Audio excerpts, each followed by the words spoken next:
para que este material de la clase pueda llegar a quedar disponible para una consulta posterior o que sirva eventualmente para futuros cursados. Hechas estas previas aclaraciones, más o menos trato de explicar de qué se trata esta materia. Ustedes lo que han visto en Macroeconomía 1, no sé cuántos de ustedes habrán cursado en el cuatrimestre que acaba de terminar y cuántos de ustedes vendrán de otros años.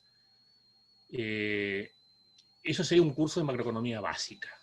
Lo que estamos viendo ahora es un curso de macroeconomía intermedia con algunos elementos de macroeconomía avanzada. De hecho, algunos textos que vamos a ver literalmente son textos de macroeconomía avanzada. Se parte, de algún modo, el punto de partida original es un pequeño repaso, digamos, de la economía keynesiana, y el punto de partida es el modelo ISLM. Se lo critica, se encuentran las fallas, se lo destruye, por así decirlo, y se buscan elementos superadores que puedan servir como punto de partida para encontrar otras cosas. Vamos a analizar también el modelo de demanda y oferta agregada, que es muy malo, realmente es muy malo. Van a darse cuenta que es un parche metodológico medio insostenible, y debemos sacar otro tipo de modelística, que a veces parte del modelo ISLM como punto de partida y a veces no. Por ejemplo, van a ver, no conmigo, seguramente lo van a ver con Roberto Ortega, el modelo ISRM, no L, sino R, que es un modelo que combina la función IS con una curva de Phillips y con funciones de regulación monetaria del Banco Central, por dar una idea, donde se prueba que los bancos centrales pueden ser más o menos aversos a la inflación o más o menos proclives a la estabilidad monetaria. Van a haber modelos ISLM de economía abierta que desmienten algunas simplezas del modelo Mandel-Fleming, que nos dice qué es lo que tendría que pasar con una expansión fiscal, con tipo de cambio flexible o flotante. ¿Por qué? Porque el modelo Mandel-Fleming no toma en cuenta el impacto de los movimientos de la cotización del dólar sobre los precios internos. Cuando se toma esa consideración, todo cambia, ya lo vamos a ver, todo cambia. Y los resultados no son tan exactos como se predecían ahí, sino que todo es mucho más relativo, mucho más viscoso.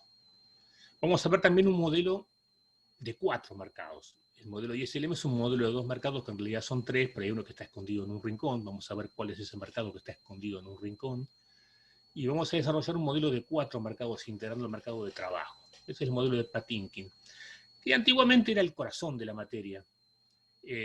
Hoy hay otros desarrollos más modernos que permiten, digamos, ir en otros avances o en otras direcciones, pero sigue siendo un punto de partida indispensable porque nos ayuda a sistematizar el análisis y a ser metodológicamente más claros y más correctos en todas las cuestiones. Tiene un álgebra relativamente compleja, no es muy amigable, pero una vez que se aprende a manejar, se comprenden muchas cuestiones que antes no estaban convenientemente entendidas. Eso en cuanto a la parte modelística. En cuanto a la parte de funciones de demanda, lo que es consumo, inversión, se avanza sobre ciertas funciones de consumo e inversión que fueron abandonadas o descartadas como ramas, digamos, de un árbol que nunca crecieron en los cursados anteriores de macroeconomía. Vamos a avanzar con 2 o 3 funciones de consumo alternativas, con una función de inversión alternativa, con algunas funciones de demanda de dinero alternativas, y se van a trabajar un poco todas a un cierto nivel de detalle. Luego vamos a entrar ya de lleno en cuestiones de macroeconomía avanzada, vamos a incurrir en cuestiones de dinámica económica. Hasta el momento todos los modelos que nosotros vemos tienen solamente estática y estática comparativa. Estática es preguntarnos acerca de la existencia y unicidad del equilibrio. O sea, todo lo que queremos saber cuando ustedes determinan del ingreso de equilibrio en un modelo de ingreso y gasto, un ISLM, es si ese equilibrio existe y si es único. Por ejemplo, un caso en los cuales hay equilibrios pero no son únicos es cuando ustedes en microeconomía ven el ingreso y el costo marginal, donde el costo marginal baja y es una curva que parece una U, y por ahí cruza una función de ingreso marginal cuando baja y después vuelve a cruzar cuando sube. La simple convención de decir que la función sirve en tanto y en cuanto el costo sea creciente es una convención, pero desde el punto de vista estático tiene inconvenientes. La segunda cuestión que uno ve, sin darle el nombre que tiene que darle metodológicamente hablando, es la estática comparativa. ¿Qué es la estática comparativa? Es la comparación entre dos distintas situaciones de equilibrio y ver qué diferencia hay entre una y otra. Lo que ustedes han llamado en el año pasado, el cursado, cuando fuera política fiscal o política monetaria, técnicamente son ejercicios de estática comparativa. Comparar dos situaciones, la situación antes de desarrollar una política y la situación después de desarrollar una política. Y el tercer concepto que no está encarado es la dinámica. ¿Por dónde? ¿Cuánto tiempo demora? ¿Qué pasa en el camino? No olvidemos que nosotros comparamos alegremente situaciones de equilibrio. Por ejemplo, sabemos eventualmente que sin política fiscal el ingreso y la tasa de interés estarán en el punto A, y sabemos que con política fiscal el ingreso y la tasa de interés estarán en un punto B, donde hay más ingreso y más tasa de interés. Eso es fantástico. Sí, pero ¿en cuánto tiempo llegamos? ¿Por dónde vamos? ¿Qué pasa primero? ¿La tasa de interés baja? ¿Sube primero la tasa de interés? ¿Sube la renta primero? ¿Qué es lo que pasa? Bueno, eso es la dinámica, es recorrer el camino, recorrer el camino de la flecha, como quien dice. Vamos a ver algunos modelos de dinámica económica en economía cerrada y vamos a ver algún modelo de dinámica económica en economía abierta. El modelo más característico de dinámica económica en economía cerrada es el modelo de estanflación, donde se aprecia cómo los países, cosa que resulta difícil de entender con las herramientas adquiridas hasta el momento, pueden estar simultáneamente en una condición de estancamiento económico y a la vez sufrir inflación. ¿Cómo puede pasar esto? Al fin y al cabo, la inflación sucede cuando hay exceso de demanda y el estancamiento económico existe cuando hay déficit de demanda. ¿Cuál de las dos cosas pasa? Y las dos. Las dos. A nivel real sucede una cosa y a nivel monetario sucede otra. Cuando se desdobla el funcionamiento, cuando se dicotomiza el funcionamiento, cuando la persona deja de tener los dos hemisferios cerebrales conectados y se le corta con un cuchillo la parte que está en el medio, la economía empieza a funcionar de esa manera. Eso sería la estanflación. Por un lado, estancamiento económico real y por otro lado, inflación de carácter monetario. Un caso. Otro de los modelos de dinámica económica en un contexto de economía abierta es el modelo de overshooting. Esto se experimenta a diario. Bueno, Argentina lo ha sufrido varias veces. El overshooting es, en un caso de economía abierta, cómo el tipo de cambio sobreactúa, primero sube por encima de lo debido, para luego estabilizarse en un valor más o menos razonable. Están asistiendo hoy, esta es otra faceta del desafío, a un fenómeno de overshooting. Hoy están viendo cómo, luego de un proceso de devaluación monetaria encubierta, pero devaluación al fin, de un 35% del tipo de cambio, de repente el dólar blue va a pegar un salto, va a subir y luego que se acomode, seguramente se estabilizará y después eventualmente bajará un poco. Esa curva está plenamente descrita en un modelo dinámico. Y cuánto tiempo dura y todo eso también está descrito en un modelo dinámico. Ejemplos del pasado, y tenemos por ejemplo el ejemplo argentino del 2001, cuando se salta de un sistema de tipo de cambio cuasi fijo a un sistema de flotación sucia y se deroga la ley de convertibilidad. Ahí el gobierno con cierta ingenuidad pensaba que el dólar podría ir a $1,40 y de repente el dólar saltó a 4 pesos para la Semana Santa del 2002, para luego estabilizarse en 3 pesos por dólar y durar así mucho tiempo. Fue los cimientos del comparativo éxito, digamos, de la gestión presidencial que hubo a partir del 2003, la estabilidad del tipo de cambio. El peso mexicano fue otro caso igual. Lo tenían en 3 pesos, lo llamaban el superpeso en la crisis del 94 de ellos. Lo que hicieron llevar de 3 a 4,50, de 4,50 fue a 9 y se acomodó en 6. un caso calcado al nuestro. Y así muchos otros países que sufrieron crisis monetarias, no se olviden nunca, las crisis monetarias se gestan cuando se produce una transición de un sistema de tipo de cambio a otro. Por lo general el origen es casi siempre ese. Aquí estamos también en una transición de tipo de cambio, lo que pasa es que no sabemos a qué sistema de tipo de cambio vamos. Tampoco estoy seguro que la autoridad monetaria lo sepa. Estuvimos hasta este momento en un sistema de crawling peg, que era una especie de evaluación lenta y compensada, y se pretende ir a un sistema de fluctuación administrada o sucia, pero todavía no saben cuál es el valor objetivo que vamos a tener. De ahí la inestabilidad y los nervios que está provocando toda esta situación. Como para mechar un comentario de lo que vamos a hacer con algunas cosas que estamos viviendo en el presente y que nos van a servir, porque ver en una película esto es lo más instructivo que tenemos, es el mejor video que tenemos, es dar las noticias día a día, lo que está pasando en estos momentos, para analizar alguna modelística que estamos viendo. Después veremos algunas cuestiones de extensiones a ciertos modelos, como por ejemplo la parte del desarrollo. Vamos a ver el modelo AK de desarrollo. Acá significa que la función de crecimiento, la función de producción, digamos, es igual a I igual a A por K. El ingreso es igual a tecnología por capital. Como ustedes pueden apreciar, el trabajo parece no tener mucho lugar ahí. Y esto se demuestra por diferentes medios, digamos, y se comprueba el hecho de que pareciera ser que el trabajo en su volumen o en su participación es irrelevante para determinar el crecimiento económico de un país.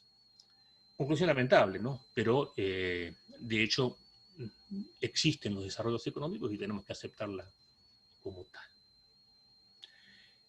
¿Cómo va a ser el cursado de la materia? Y así, no esperen trabajos prácticos en esta materia. Esta materia es eminentemente teórica. Muy posiblemente un examen parcial incluirá eventualmente el desarrollo de alguna pregunta de orden práctico, pero que implique la alusión a algún contenido de carácter teórico y a una predicción que ustedes puedan formular en función de lo estudiado. No hay ejercicios numéricos, no existen, ¿de acuerdo?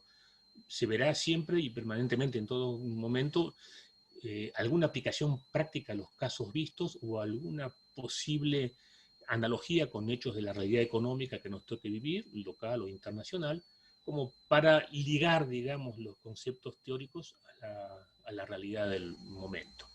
Se van a tomar 2 exámenes parciales, se va a tomar alguna actividad pedagógica, eso va a estar a cargo de Roberto, las estamos diseñando, no olvidemos que tengo todavía el muerto caliente de Macroeconomía 2 sin enterrar. El cursado del primer cuatrimestre se demoró demasiado y el cursado de este segundo cuatrimestre ha arrancado con el cursado del primer cuatrimestre sin terminar, cosa que es medio insólita. Esto además de los problemas de logística que trae aparejados, el hecho de que ustedes no sé cuándo me van a pasar, digamos, del CIU a la lista de alumnos inscriptos. Yo los puedo ver a todos ustedes, puedo anotar sus apellidos y todo, pero no tengo nada. Pero eso nos va a demorar, digamos, un poco en el desarrollo de la cuestión administrativa. Vamos a tratar de que esto no sea un perjuicio para nosotros y que podamos avanzar bien en la parte académica, digamos. ¿Alguna pregunta hasta aquí? ¿Alguna duda? Nada que les queme el corazón. Bien. Declararemos formalmente, digamos, iniciado entonces esta charla hablando de algunas cuestiones que tienen que ver con un repaso de algunos conceptos previos de Macroeconomía 1. Si logro tener éxito, voy a compartir la pantalla.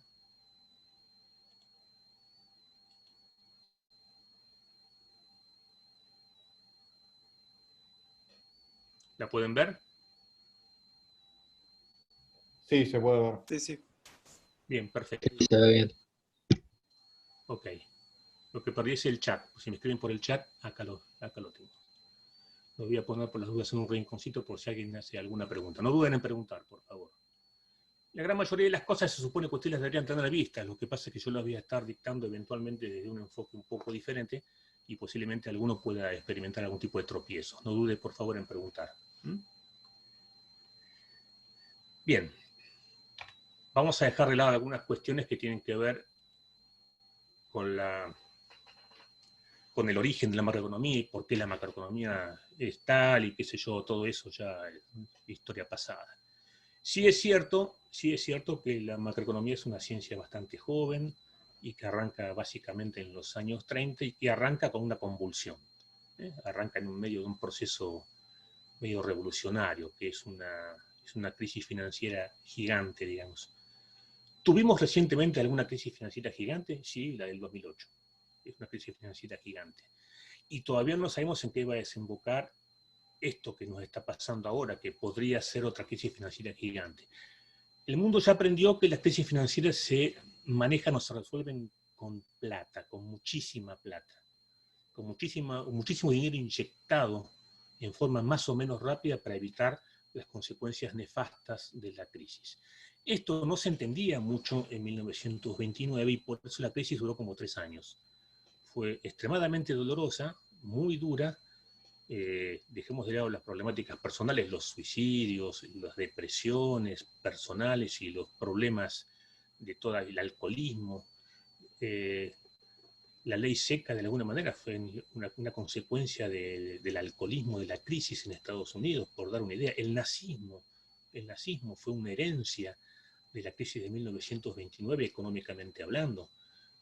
Los terribles daños que se provoca a la sociedad luego de una crisis muy prolongada son fatales.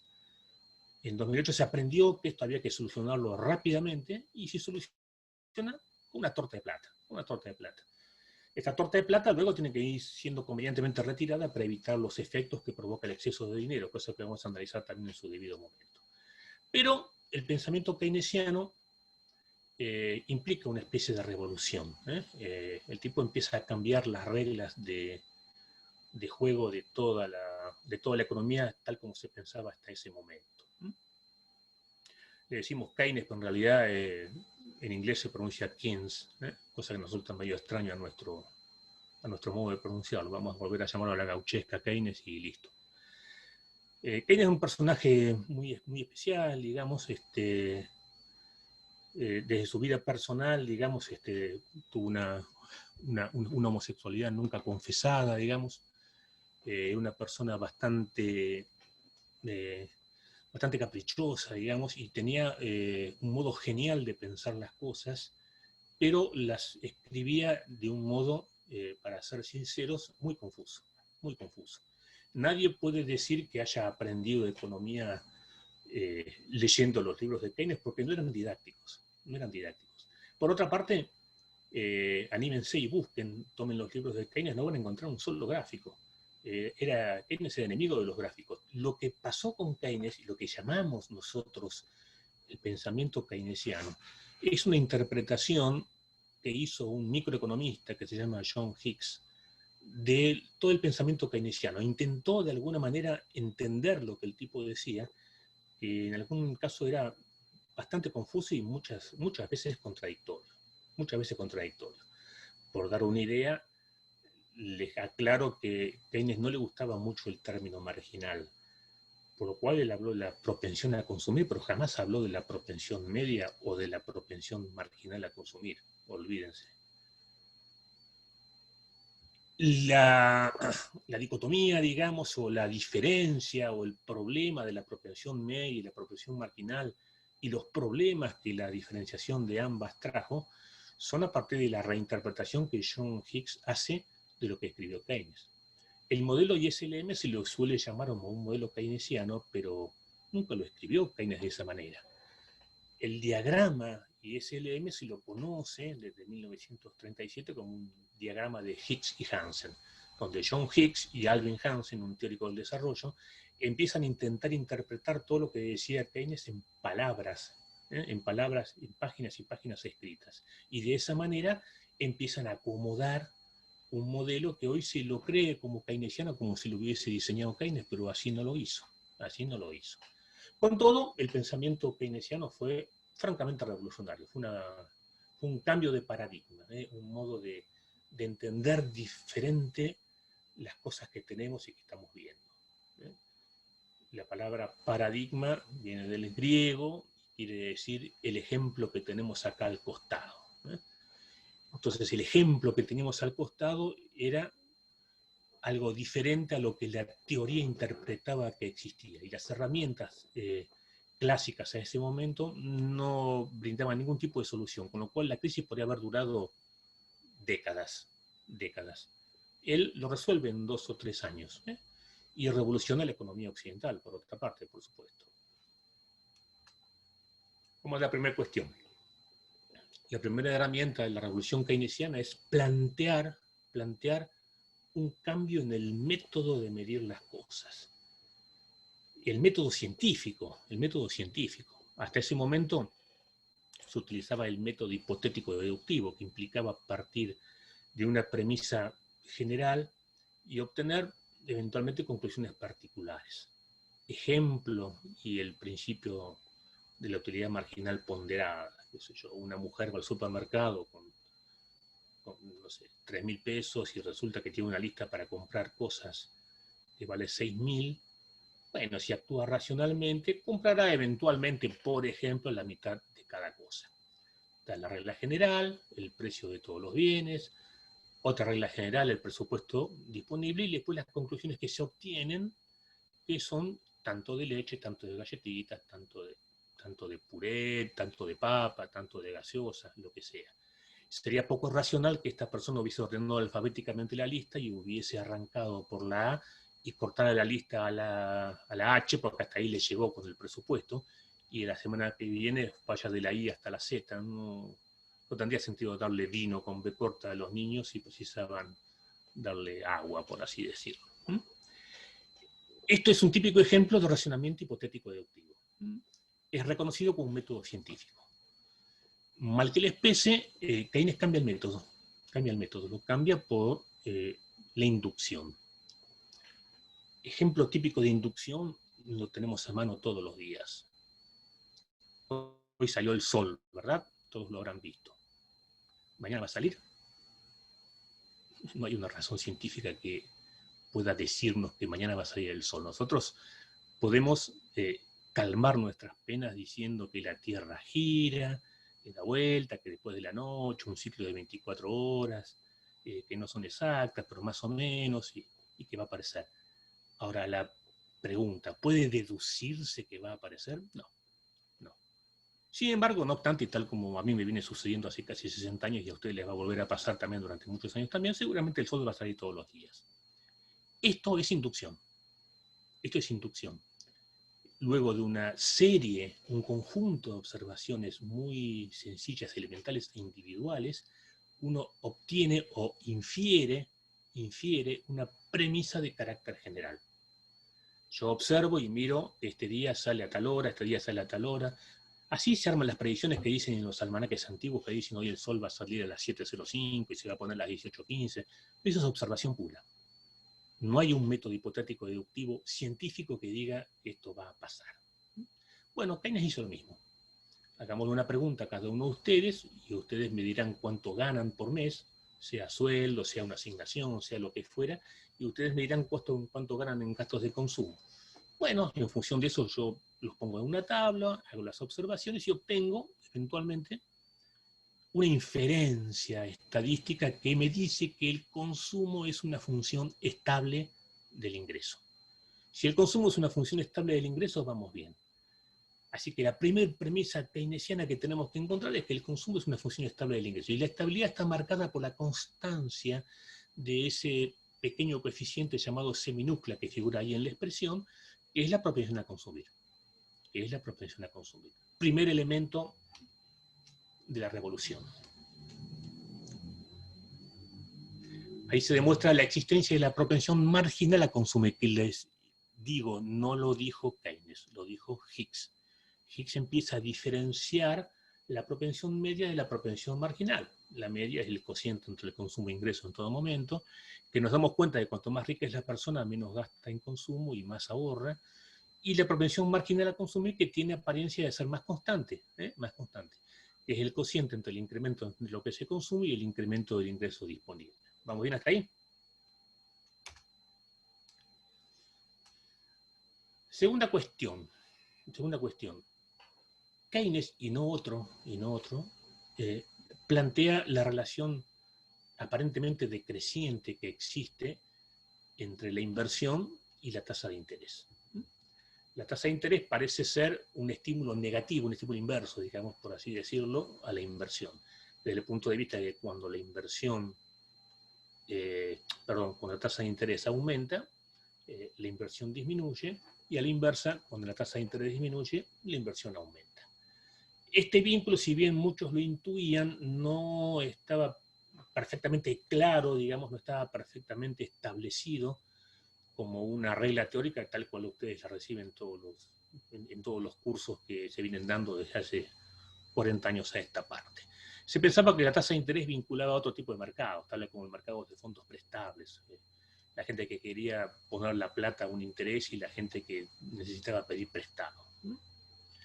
Keynes dice que en realidad tiene incidencia importante sobre la inversión.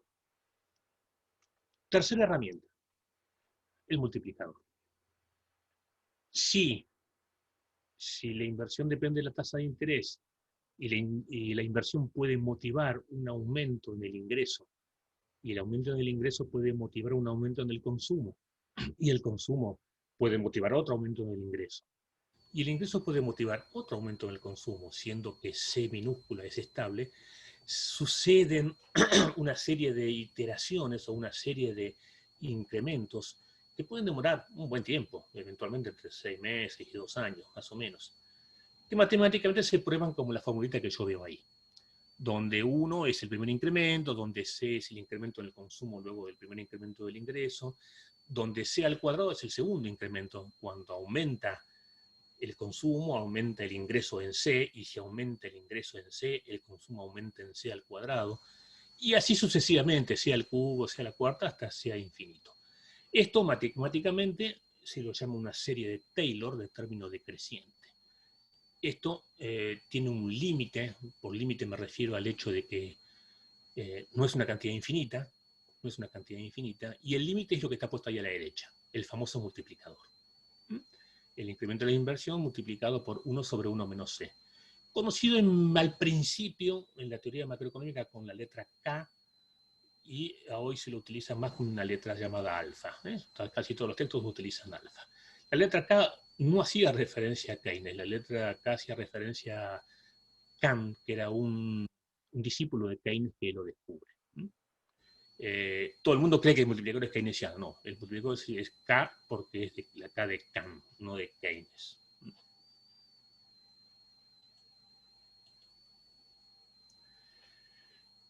Una vez que se descubre el vínculo, que hay entre la tasa de interés y la inversión, se empieza a profundizar a través de cuál podría ser ese vínculo. Este vínculo es más o menos analítico. Lamentablemente en el cursado pasado y en el anterior también en Macroeconomía 1 no tuvimos la posibilidad de dar esta formulación que tiene que ver con la evaluación de proyectos, y tampoco les estoy pidiendo a ustedes que la estudien ahora para saberla. Simplemente les tengo que decir que la inversión es una adición al stock de capital y como tal debe estructurarse a lo largo de una serie de decisiones. Estas decisiones van a provocar de forma diferida en el tiempo futuro, ingresos esperados y costos esperados. Supongamos que soy fletero y quiero comprar un camión, eventualmente los beneficios esperados van a ser los ingresos que yo espero facturar a lo largo de los próximos 5 o 10 años o hasta que el camión se rompa en concepto de fletes, y los costos serán eventualmente, bueno, la compra del camión y además todo lo que implique tener en marcha y hacer productivo el camión, tener un chofer, pagar los impuestos respectivos, las reparaciones, neumáticos, seguros, todo lo que haga falta. Si la sumatoria de todos esos ingresos menos todos esos costos da un positivo, bueno, eventualmente el proyecto de inversión puede llevarse a cabo. No se pueden hacer peras con manzanas, eso sí. Los ingresos del periodo 1 o el periodo 0, es decir, ahora, cuando todavía no estoy facturando nada, ahora tengo que gastar dinero, no son exactamente iguales a los ingresos del periodo N. ¿Por qué pasa esto? Y seguramente los ingresos actuales valen más que los ingresos futuros. Y esto lo descubre un economista francés, pero que el apellido sugiere que es otra cosa, Eugene von Bawerk. pareciera que es apellido alemán, pero en realidad el tipo era francés. Dice, el problema es que la inversión no es el costo del capital, la inversión es el costo del paso del tiempo. Si fuéramos inmortales, nos daría lo mismo tener un ingreso en el periodo 0, o sea, R sub 0, o tenerlo en el periodo N dentro de 100 años, porque sabemos que vamos a estar. Como no sabemos que, estamos seguros que no vamos a estar 100 años, pero tampoco estamos seguros si vamos a estar mañana. Por ese mismo motivo, uno le otorga un precio, una tarifa premium, digamos, al paso del tiempo, y uno quiere las cosas antes y no las quiere después. Este es el origen del sistema o la teoría del interés. El interés es el precio que pagamos por el tiempo. Por eso también en las economías más estables y más predecibles el interés es más bajo, y en las economías más inestables o más impredecibles, como la nuestra, el interés es más alto.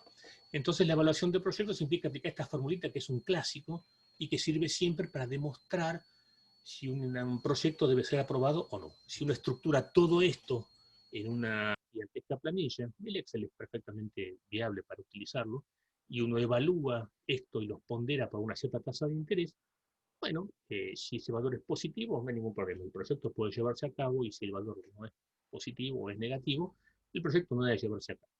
Hay extensiones, hay extensiones. Uno puede darle una prima al interés y al riesgo, uno puede reemplazar estos rendimientos que no son ciertos por una estimación del valor probable de las cosas que vamos a tener. Hay, digamos, la evaluación de proyectos es una materia en sí. No se puede resolver con una sola fórmula, ni muchísimo menos. El otro costado, la otra cara de la moneda de la evaluación de proyectos, es pensar en lo que sería la tasa interna de retorno. La tasa interna de retorno es pensar cuál es la tasa, que yo le pongo una R minúscula y ya no pongo una I, la I es conocida, la R no la conozco, cuál es la R que haría cero el valor actual neto posible. Si esto es así, la tasa interna de retorno de un proyecto es aquella tal que me hace disminuir los flujos de fondos futuros de manera tal de que un proyecto es aceptable o no. ¿Y cuándo es aceptable? Bueno, si la tasa de retorno es mayor que la tasa de interés que me va a cobrar el banco por una plata que no tengo y tengo que pedir prestada, adelante. Ahora, si la tasa de retorno es más baja que ese valor, bueno, no llevaré a cabo el proyecto. Si tengo el dinero, la situación es igual de sencilla. La tasa interna de retorno tiene que ser más grande que la tasa alternativa en la que yo podría colocar los fondos en un banco y sentarme a mirar la televisión en vez de trabajar comprando un camión y haciéndome mala sangre. Lo mismo si es inferior. Si es inferior, el proyecto no se llevaría a cabo. Hay desarrollos más o menos sofisticados que tratan de establecer algunos valores de tasa de interés cuando estamos en contextos económicos complejos, pero no hace falta ser muy científico para darse cuenta que en Argentina no se invierte. Claramente no se invierte. ¿Y por qué? Y porque la tasa de interés que yo debo aplicarle a un proyecto cualquiera es un escándalo.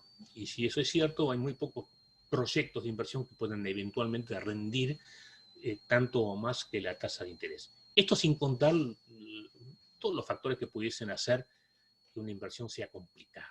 ¿De acuerdo? El entorno político sindical, la posible fijación de precios máximos, la cuestión fiscal y los impuestos, la tecnología disponible, bueno, un sinfín de cuestiones que no son económicas, de última, que no son económicas.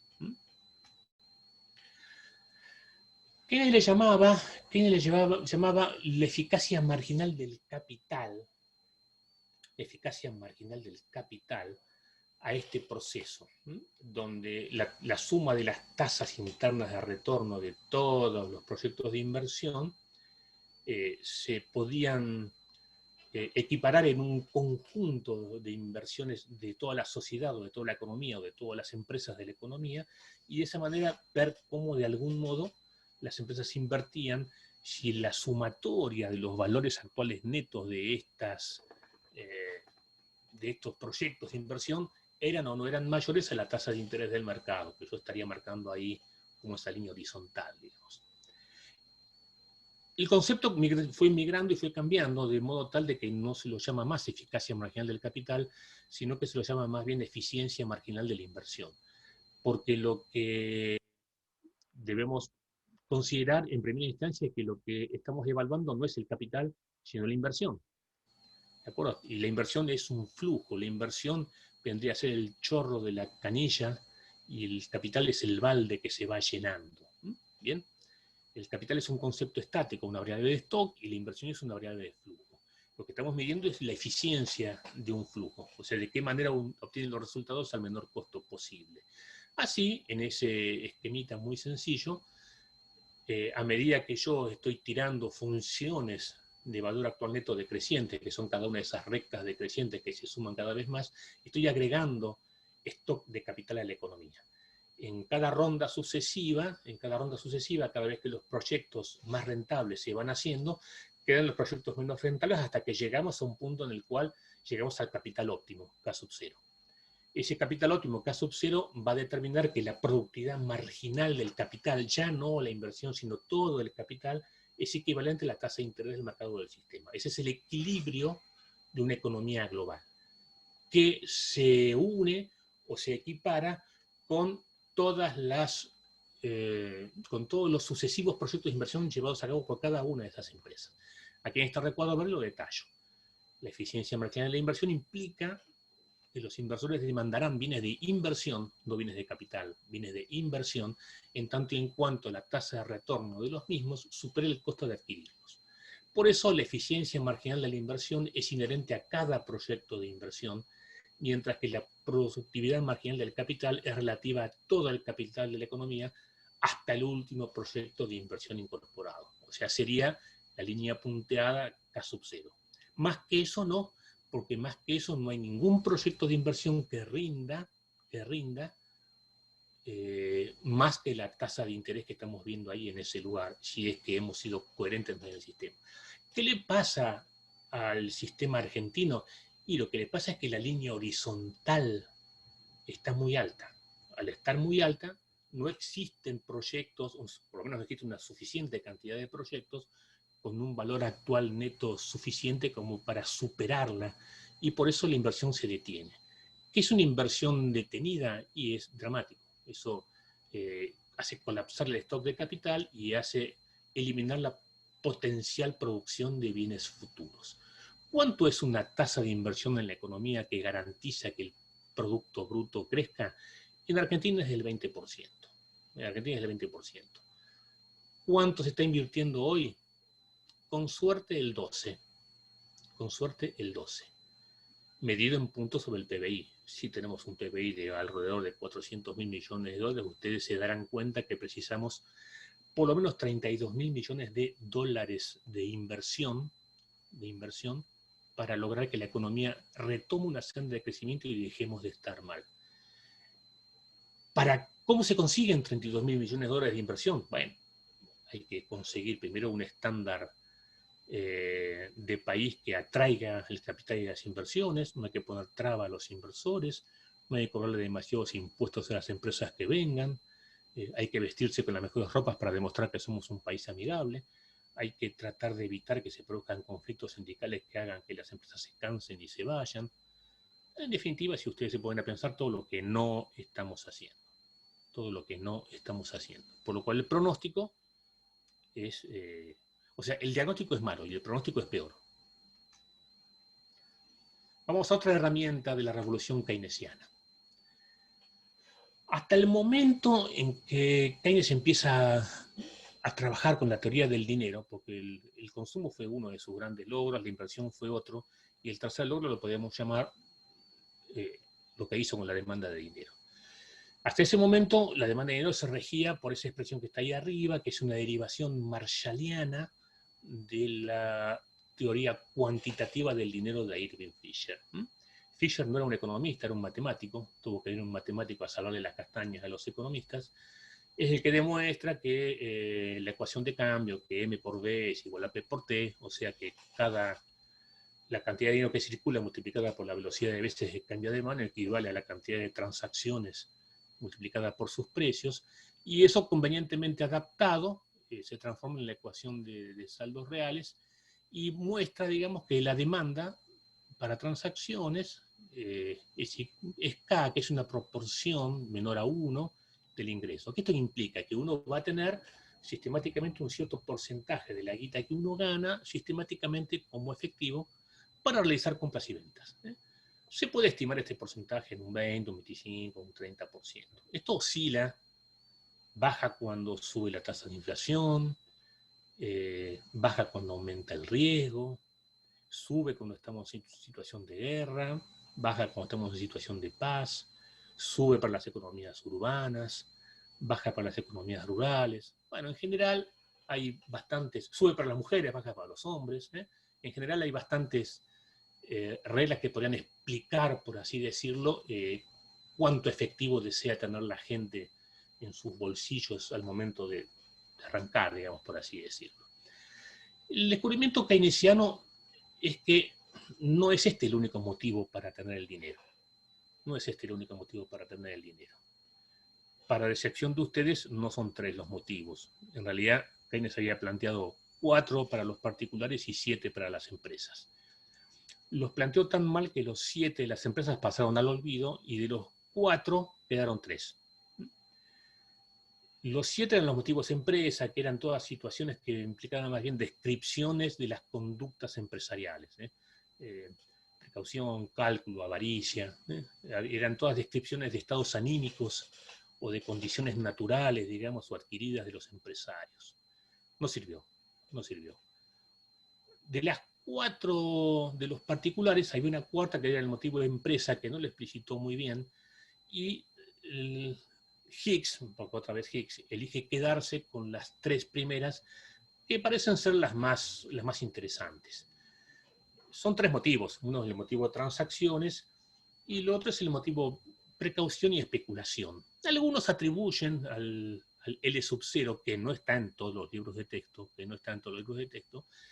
separado una suma para atender a precaución. La precaución es un imprevisto, un choque, un granizo que rompa mi cosecha, una enfermedad grave que aqueje a alguien de mi familia, algún evento duro, digamos, negativo que uno tenga que afrontar, para lo cual uno trata de preservar una cierta cantidad de efectivo para atenderlo. Otros dicen que esa demanda para precaución en realidad debería estar incluida arriba, que también la maneja acá, desde el punto de vista de que la precaución es sensible al ingreso. De esa óptica también es creíble pensar que los ricos tienen riesgos más caros que los pobres, y desde ese punto de vista aquellos que tengan un mayor flujo de ingresos eventualmente podrían afrontar mayores riesgos. Desde esa óptica podría pensarse que la precaución podría ir arriba. No importa mucho a dónde va, pero en algún lugar va, o en ambos. La que importa es la demanda especulativa. Existe una especie de prejuicio endémico en Argentina contra la palabra especulación. Por especulación se piensa en un sujeto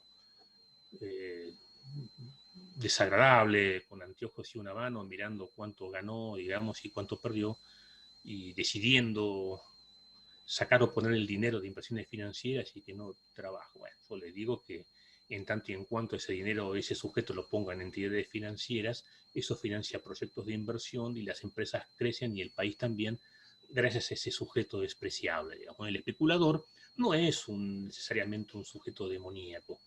Y la producción no es lo contrario de la especulación, sino que en todo caso es un complemento indispensable del movimiento productivo. Las personas que eligen a dónde canalizar sus recursos financieros buscando la mejor rentabilidad son aquellas que van a permitir que eventualmente los fondos sean accesibles para las empresas, para proyectos de inversión y de producción, que sean más económicos o sean más baratos. En cualquier caso, especulación viene de espejo.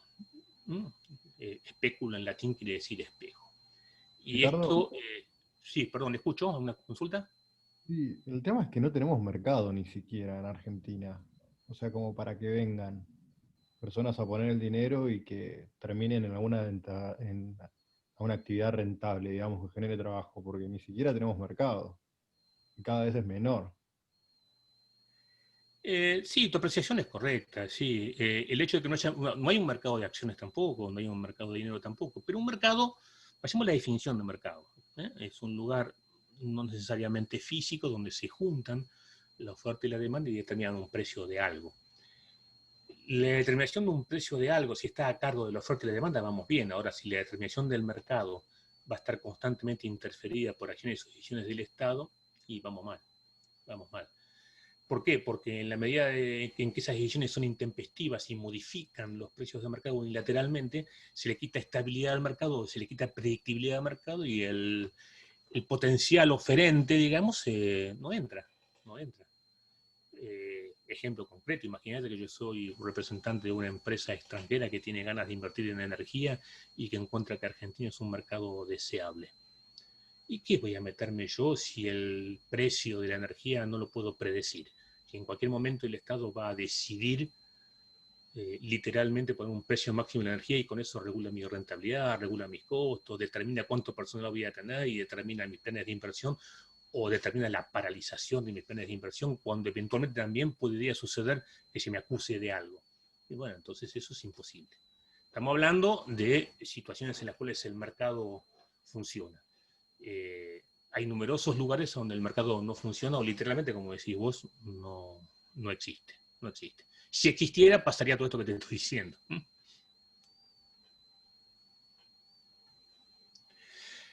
Sí, Lautaro, seguridad jurídica. La seguridad jurídica es, claro, es la certeza que las empresas pueden tener de que firman hoy un contrato y que dentro de 10 años las reglas a las que se somete ese contrato van a ser las mismas. Podrás apreciar que en Argentina claramente no existe seguridad jurídica. Por más benevolentes que seamos con los buenos que han pasado, o por más que pretendamos explicar o justificar las razones por las cuales algunos cambios intempestivos han sucedido en la economía del país. Si queremos ponernos a explicar las cosas que pasaron, podemos explicar todo, pero eso ha hecho que la Argentina carezca hoy de seguridad jurídica. No sé si es el primer paso, pero sí es un paso importante. Es una condición necesaria, pero no suficiente para que la inversión se reproduzca y exista. ¿Y por qué precisamos que vengan empresas extranjeras? ¿Por qué no podemos hacerlo con empresas nacionales? Y nosotros no tenemos capital. No tenemos trabajo, buen trabajo, buena dotación de trabajadores y trabajadores bien calificados. Pero no tenemos capital. Si queremos crecer rápidamente, el capital lo tenemos que importar, lo tenemos que pedir prestado. Si lo pedimos prestado y lo usamos en cualquier pavada, vamos a deber intereses a cambio de nada. Y si lo pedimos prestado y lo usamos en emprendimientos productivos, vamos a tener recursos suficientes para pagar los intereses que adeudamos. Nuestra deuda externa evidencia claramente que hicimos lo primero y no lo segundo. Hemos pedido el capital y lo hemos usado en actividades improductivas o que han generado rentabilidad nula para la sociedad. Hablo de proyectos de rentabilidad social, ni siquiera hablo de proyectos de rentabilidad empresarial.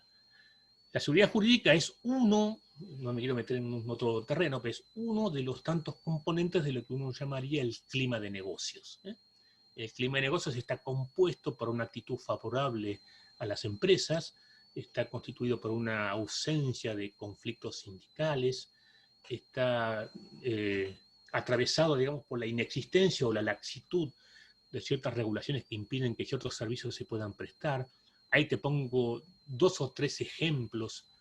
El ejemplo de Mercado Libre, te pongo el ejemplo de las compañías de delivery, como el ejemplo de Uber, como cuestiones en las cuales el clima de negocio se ha tornado hostil para esas empresas por diversos factores. Queda a criterio de ustedes enumerarlos y analizarlos. La parte tecnológica también incide. Si yo tengo una empresa que es una high-tech que se dedica a la alta tecnología y no dispongo en Argentina de los recursos tecnológicos suficientes para que esto se desarrolle, no vengo, me voy a Brasil o me voy a Chile. Y así es como está pasando. Las inversiones importantes están derivándose a otros países y no están viniendo a Argentina porque descubren o intuyen que lo que viene es un grado creciente de inseguridad jurídica y un mal clima de negocios. ¿Bien? Bueno, Mercado Libre tiene la mayor operaciones en Brasil, ni siquiera en Argentina. El principal negocio es Brasil para ellos. Ya ni siquiera es Argentina.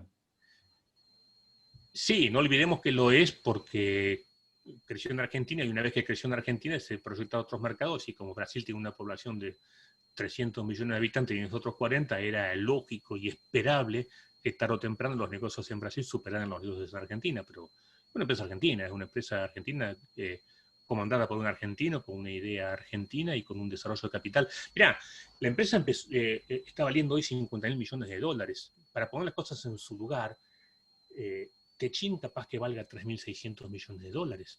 Pérez Compán, con todo el bombo que se le hizo, en su momento que llegó a ser dueño del Banco Río, valía 300 millones de dólares. Esto es algo que le ha pasado el trapo a todos y es el emprendimiento argentino más exitoso de la historia. Y nosotros lo estamos echando. Nosotros lo estamos echando. No va, así no va. Así no va. No quiero hacer un elogio de la riqueza, pero tampoco hay que hacer un elogio de la pobreza. Aquí parece que las personas que hacen dinero y que les va bien son seres despreciables. En otros países del mundo no sucede esto, se los respeta, se los cuida y se les insta que sigan haciéndolo porque van a generar mayor oportunidad de trabajo para la gente. Claro, claramente hoy, Brasil es un mercado más importante que el mercado libre para Argentina, pero esa era una lógica vegetativa pura, y seguro que México también va a ser pronto más importante eventualmente si es que se desarrolla convenientemente allá. Un tema de población eso. Bueno, lamentablemente estamos donde estamos y lo que logramos a veces es que este tipo de personas, en lugar de seguir desarrollando negocios en Argentina, los desarrollan en Uruguay o en Brasil. O en Brasil. Por eso Argentina no crece y Brasil sí lo hace. Quizás tampoco o sea, sí es importante dónde lo desarrollen. Lo importante es que la sede administrativa de las empresas estuviera en el país también. Tipo, Lógico, lógico, porque ahí fondean los capitales, ahí se financian, ahí toman las decisiones y se privilegia de alguna manera el factor argentino. Techin conozco más o menos de cerca el caso, pero ha llegado a tercerizar los recursos de manera para evitar tantos problemas que vos querés que te liquiden un pago. Si sos proveedor de Techin, te atiende un mexicano. Vos sos empleado de Techin y estás esperando que te liquiden el sueldo y querés hacer un reclamo, te atiende un rumano.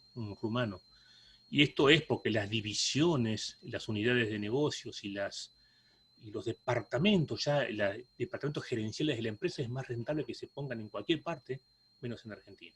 En cualquier parte, menos en Argentina. Y esto es un hecho lamentable, pero hecho al fin. Ojalá dieran trabajo argentino, pero no se los puede obligar. Se los induce, se los persuade con normas más amigables y se los persuade sin persecución. No olvidemos que a Techin todo lo que se le ocurrió hacer a la gente fue ponerle un director ahí adentro para perturbar sus negocios. Eso no se hace. Eso no se hace.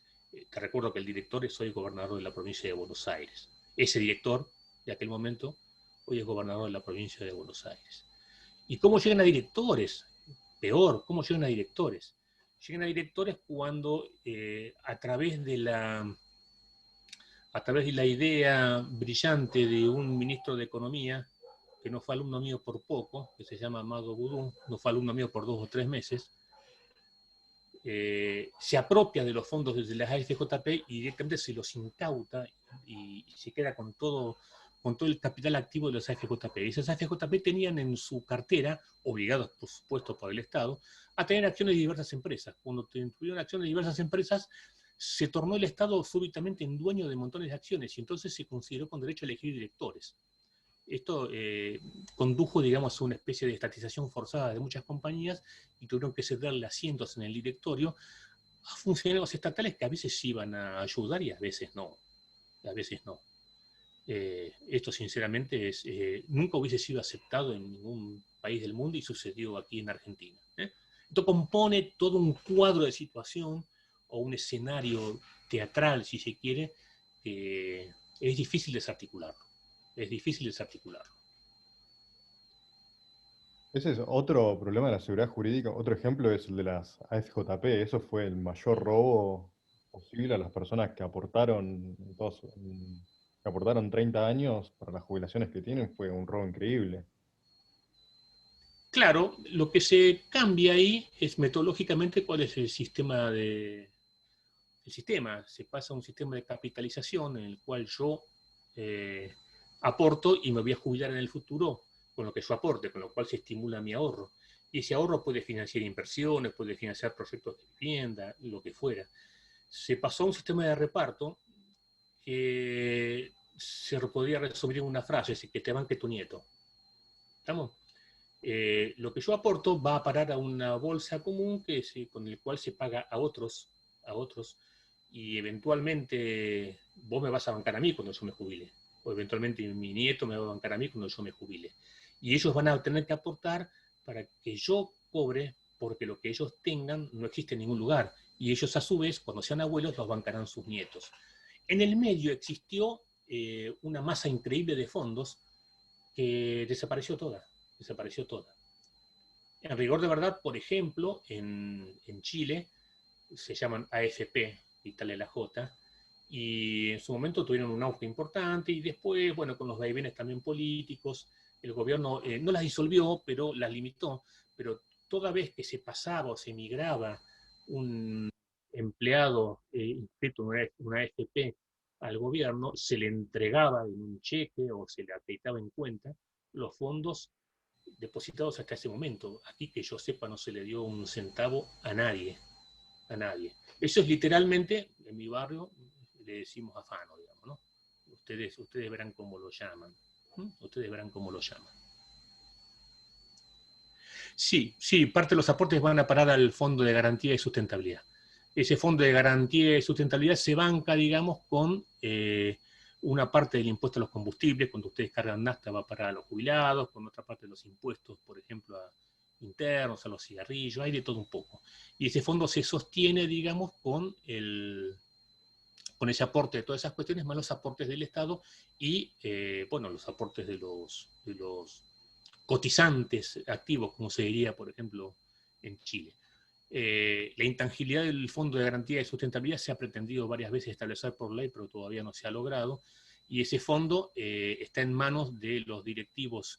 No sé, que deciden invertir en función de ciertas preferencias, pero no parecen, no son necesariamente científicas esas preferencias, ¿no? Con lo cual el Fondo de Garantía y Sustentabilidad es, en definitiva, cuánto voy a cobrar yo en el futuro cuando me jubile. Les garantizo que viendo ya la luz del túnel del final un poco más cerca que ustedes, eso empieza a preocuparse. Ustedes no se preocupan todavía por esto, pero uno empieza sanamente a pensar en eso y a preocuparse. Sí. Bien, ¿podemos continuar? Bien. La demanda de dinero total, entonces, la demanda de dinero total sería la sumatoria de esas dos demandas, donde yo tengo una demanda que termina dependiendo en forma inversa del tipo de interés y en forma directa de la renta. Esta la vieron ustedes seguramente en algún momento. Esa es la demanda total de dinero. ¿Bien? ¿Cómo se articulan todas las herramientas de la revolución keynesiana? Bueno, primera cuestión que yo querría demostrar. Imaginemos que incrementamos la cantidad de dinero, lo que está haciendo hoy eventualmente el gobierno de manera bastante sostenida. Si esto es cierto en función de lo que hemos aprendido en materia de oferta y demanda monetaria, esto debería conducir a un descenso en la tasa de interés. Este descenso en la tasa de interés debería provocar, debido a lo que dijimos un rato un poquito más largo, un incremento en la inversión. Este incremento en la inversión debería provocar, vía multiplicador, digamos, un incremento en el ingreso, y este incremento en el ingreso, si es que la propensión marginal a consumir es constante, debería provocar un incremento en el consumo. El incremento en el consumo es un aumento en el bienestar de la población, que es lo que se supone que todo gobierno busca. Digo, se supone. Ricardo, te puedo hacer una Sí, pregunta. te escucho, por favor.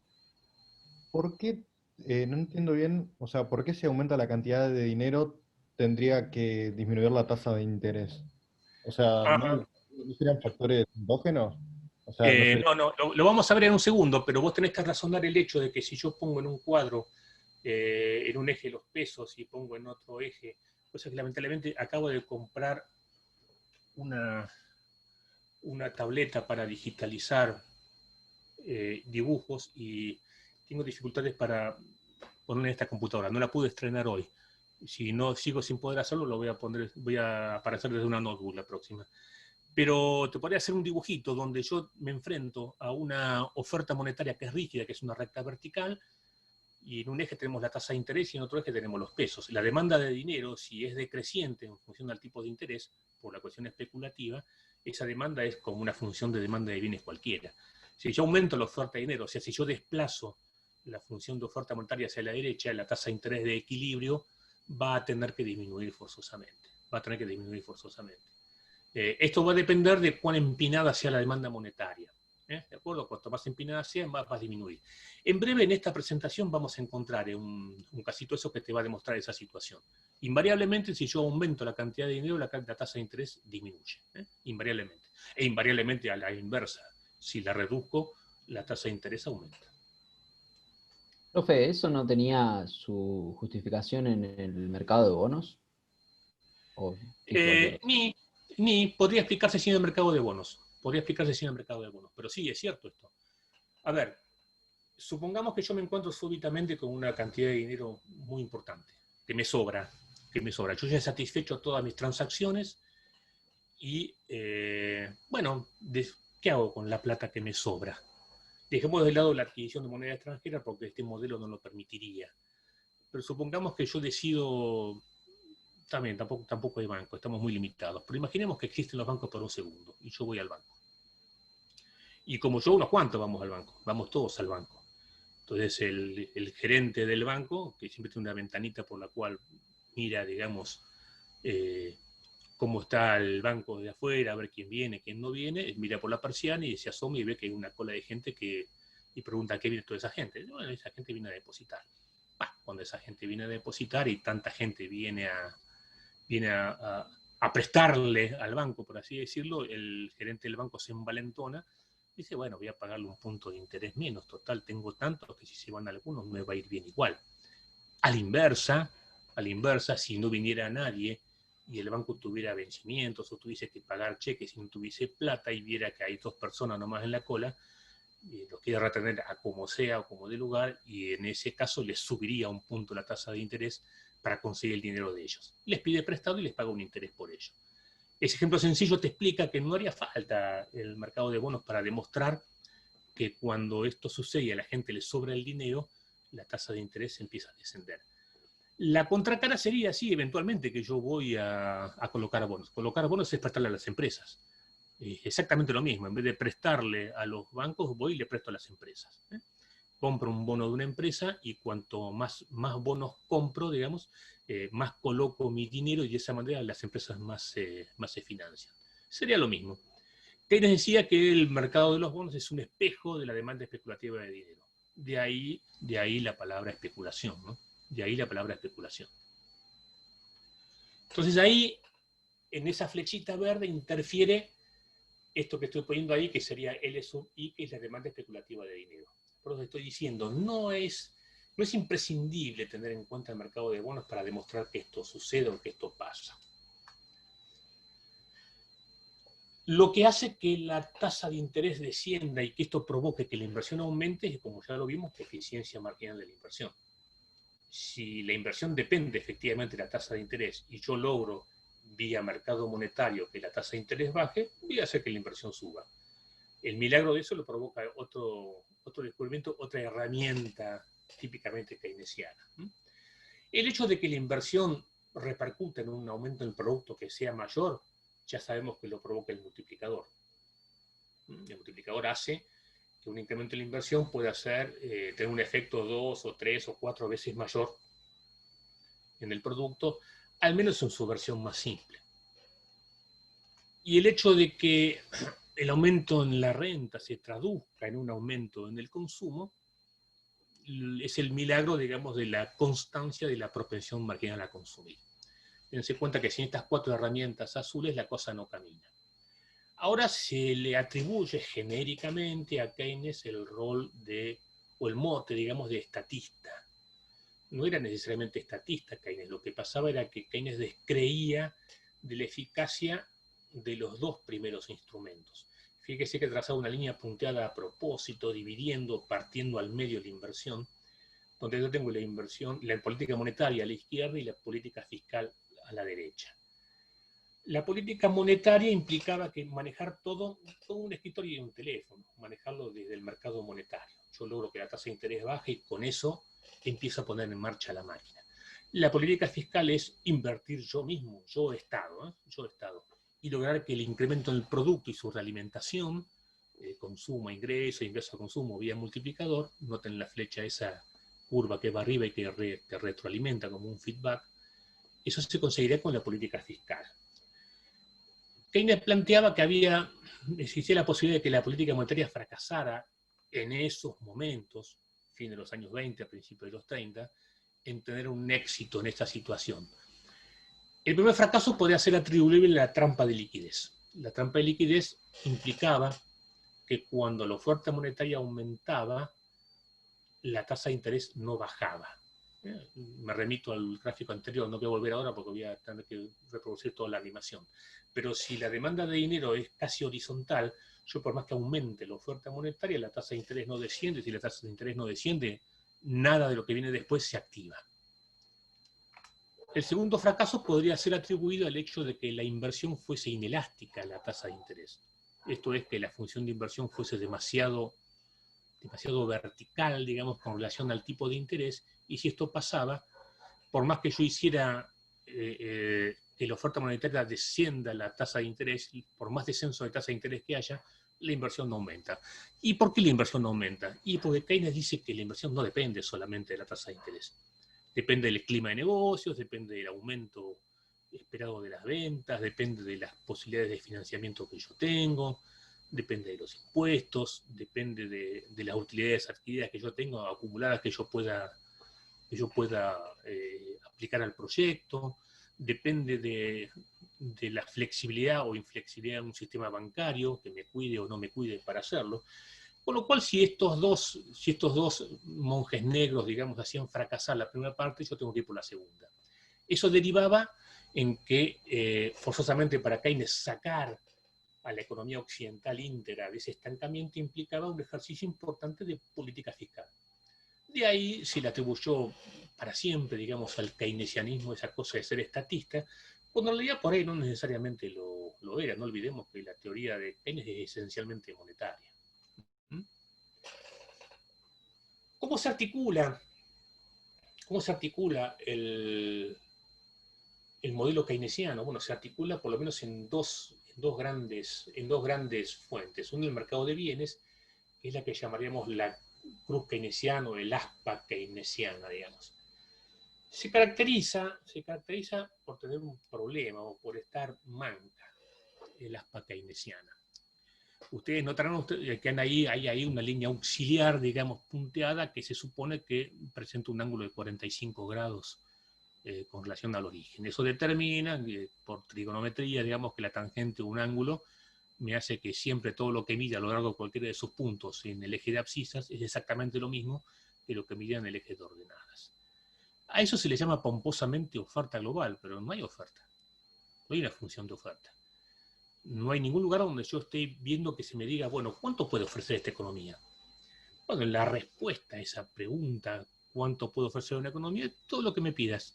Total, tengo las máquinas paradas, tengo la gente esperando que la llame por teléfono para que venga a trabajar y vienen ya mismo y arrancan la producción cuando vos me digas. Así que cualquier empujón que se le daba a esta economía redundaba automáticamente en un aumento fuerte de la producción. Y los empujones podían provenir de tres fuentes. Ustedes pueden ver: del consumo, que podía estar deprimido y había que estimularlo; de la inversión, que podría ser vía estímulo a las empresas; o directamente del gasto gubernamental, que el gobierno decidiera comprar más bienes. Esto iba a provocar un aumento en la demanda de bienes y provocar un incremento en el producto que sería mayor en mérito al efecto multiplicador. Pero recordemos que el mercado de bienes keynesiano está manco. Tiene demanda, pero no tiene oferta. Por eso escribimos siempre que I es igual a C más I más G, pero I es la oferta. Lo que estoy viendo ahí en el eje de abscisas es la oferta, y lo que estoy viendo ahí en el eje de ordenadas es la demanda. No tenemos que olvidarlo nunca. Y no es que una dependa de la otra, o sí, en cualquier caso la causalidad estaría invertida. La sumatoria de las tres determina el valor de la segunda, pero esto es porque no hay una oferta de bienes, que si la hay, el gráfico es radicalmente diferente. Y vamos a ver un gráfico en algún momento radicalmente diferente a este. ¿Cómo es el equilibrio del mercado monetario? Esto va a responder a la duda que tuvimos recién respecto de por qué cuando aumenta la oferta monetaria la tasa de interés disminuye. Existe existe, bueno, ahí no hay bancos, recordemos. Yo les dije el ejemplo de los bancos, pero con la precisa salvedad de que no hay bancos, pero lo puse como una forma de explicar, digamos, una duda en particular. Existe una demanda monetaria, que es todo eso que está ahí, y que naturalmente tiende al equilibrio. ¿Por qué? Porque hay una oferta monetaria que está rígida porque no hay bancos, recordemos. Si hubiera bancos no sería tan rígida. Luego podemos pensar cómo podría llegar a ser si hubiese bancos.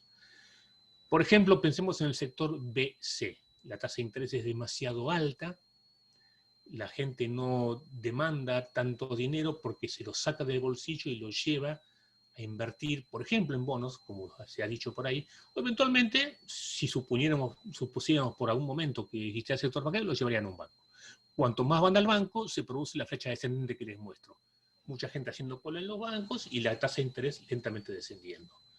Entonces esa brecha se va cerrando hasta que llegamos al valor de A. A la inversa, en el segmento DE tenemos mayor demanda de dinero que oferta monetaria y la tasa de interés está demasiado baja. La gente quiere dinero y no tiene. Y corre a pedir.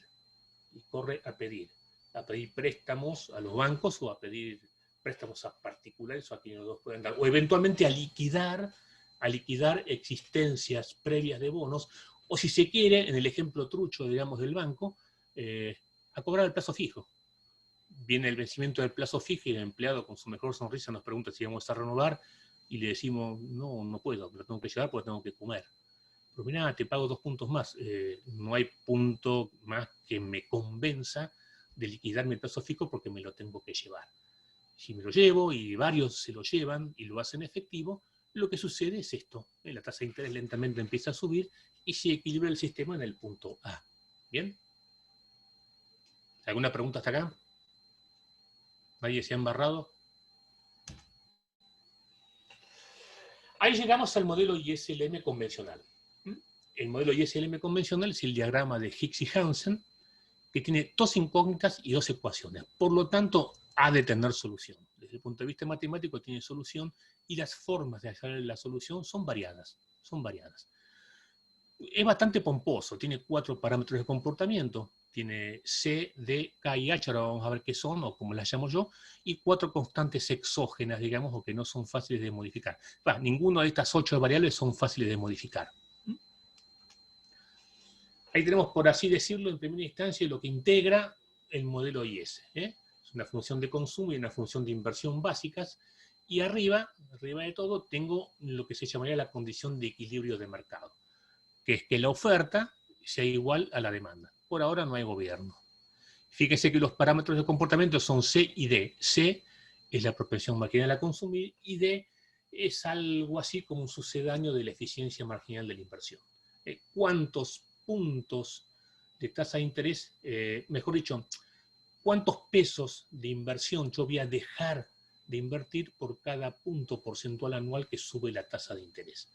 Usualmente C está entre 0 y 1, 0,70, 0,80, pero D es un valor millonariamente alto. Qué sé yo, 3.000 millones de pesos. Así, si la inversión fuese, qué sé yo, de 300.000 millones de pesos y D vale 3.000 millones, por cada punto que sube la tasa de interés, yo voy disminuyendo un punto la inversión. 300.000 a 297.000, 294.000 y así sucesivamente. Es un valor inusualmente alto. C sub 0 e I sub 0 son constantes exógenas. C sub 0 estaría determinado por lo que es el consumo de subsistencia, variable que el gobierno no puede manosear, no puede modificar. E I sub 0 también es la conducta inversora inherente al empresario que tampoco la puede tocar. Puede tocar indirectamente a través de los impuestos C minúscula. Puede tocar indirectamente, repito, a través de los impuestos C minúscula. Vayamos al modelo LM. El modelo LM tiene una demanda de dinero doble, que es una demanda para transacciones, cuya fórmula está abajo, y la demanda especulativa, que la demanda está más abajo. Ahí tenemos el modelo, digamos, desde el punto de vista como también lo monetario. M sub 0 no está puesto ahí, que es la oferta monetaria que está fija. L sub 0 es este concepto de fondo para especular o fondo para precaución que está dando vuelta por ahí, cosas que tampoco el sub-0 no lo puede tocar el gobierno, pero el sub-0 sí, puede modificar la oferta monetaria, y la constante de comportamiento son dos ahí, es K minúscula, que es la cantidad de fondos, el porcentaje de fondos que guardan en el bolsillo para transacciones, y H minúscula, que es también otro componente que es alto en miles de millones de pesos.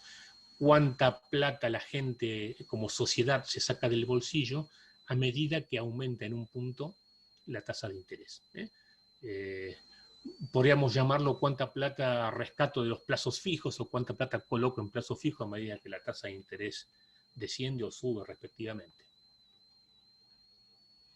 Si las funciones que lo integran son lineales, la función consecuencia, no cabe ninguna duda, es la función IS lineal. Es la función IS lineal. Ustedes habrán visto esto, y lo pongo acá al solo efecto de que tengan la posibilidad de repasarlo, incluso esto está subido, digamos, ¿no?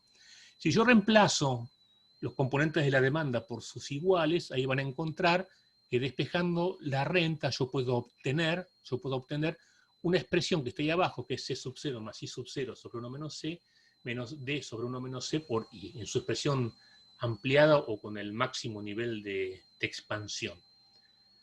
Cerrada, reemplazando los elementos autónomos C sub 0 e I sub 0 por A y el multiplicador 1 sobre 1 menos C por alfa, me queda esa expresión un poco más simplificada, menos explicativa, pero más fácil de recordar o más fácil de escribir. Es A por alfa menos D por alfa por I. Esto es una recta. Y ustedes pueden apreciar que A por alfa, ahí la tienen arriba, es la abscisa al origen, y la pendiente es menos D por alfa por I. O si quieren la expresión de la izquierda, que es un poquito más compleja, pero es la misma. Explica mejor las variables que están metidas adentro. Uno sabe ya de qué depende la pendiente de la expresión, y evidentemente depende de la propensión a invertir o de la eficiencia marginal de inversión y la propensión a consumir, que es C. Esa de arriba es la que llamaríamos la expresión convencional, la que ustedes seguramente aprendieron. Podría hacer otra cosa yo. Podría hacer lo que está abajo, que es despejar la tasa de interés. Si yo despejo la tasa de interés, obtengo una expresión que es, si ustedes la miran, bastante parecida. Es la función invertida, se llamaría matemáticamente hablando. Es los elementos autónomos dividido por D, y tengo 1 menos C sobre D, que multiplica la renta que estoy viendo ahí en el álgebra, que me lo comí. Tienen que agregar ustedes ahí una I de ingreso. Luego lo haré yo en la corrección del material. Eso que está ahí es la misma forma de la expresión IS, pero donde en lugar de despejar la renta, despejé la tasa de interés. ¿Está bien? Matemáticamente sí está bien. Económicamente no tiene un gran sentido, porque en realidad la función IS, el objeto que tiene es determinar el nivel de producción, y no la tasa de interés. Eso se determina en el mercado financiero. Pero si ustedes quieren, la pueden utilizar, por lo menos para determinar el equilibrio de una expresión. Ahí tienen arriba, por ejemplo, la ordenada al origen, que es A sobre D, y la pendiente, que será 1 sobre D alfa. Es exactamente lo mismo que lo que estoy mostrando arriba, nada más que al cambiar el carácter de variable dependiente e independiente en cada uno de los dos ejes, se invierte obviamente el sentido de la pendiente. ¿Alguna duda sobre esto?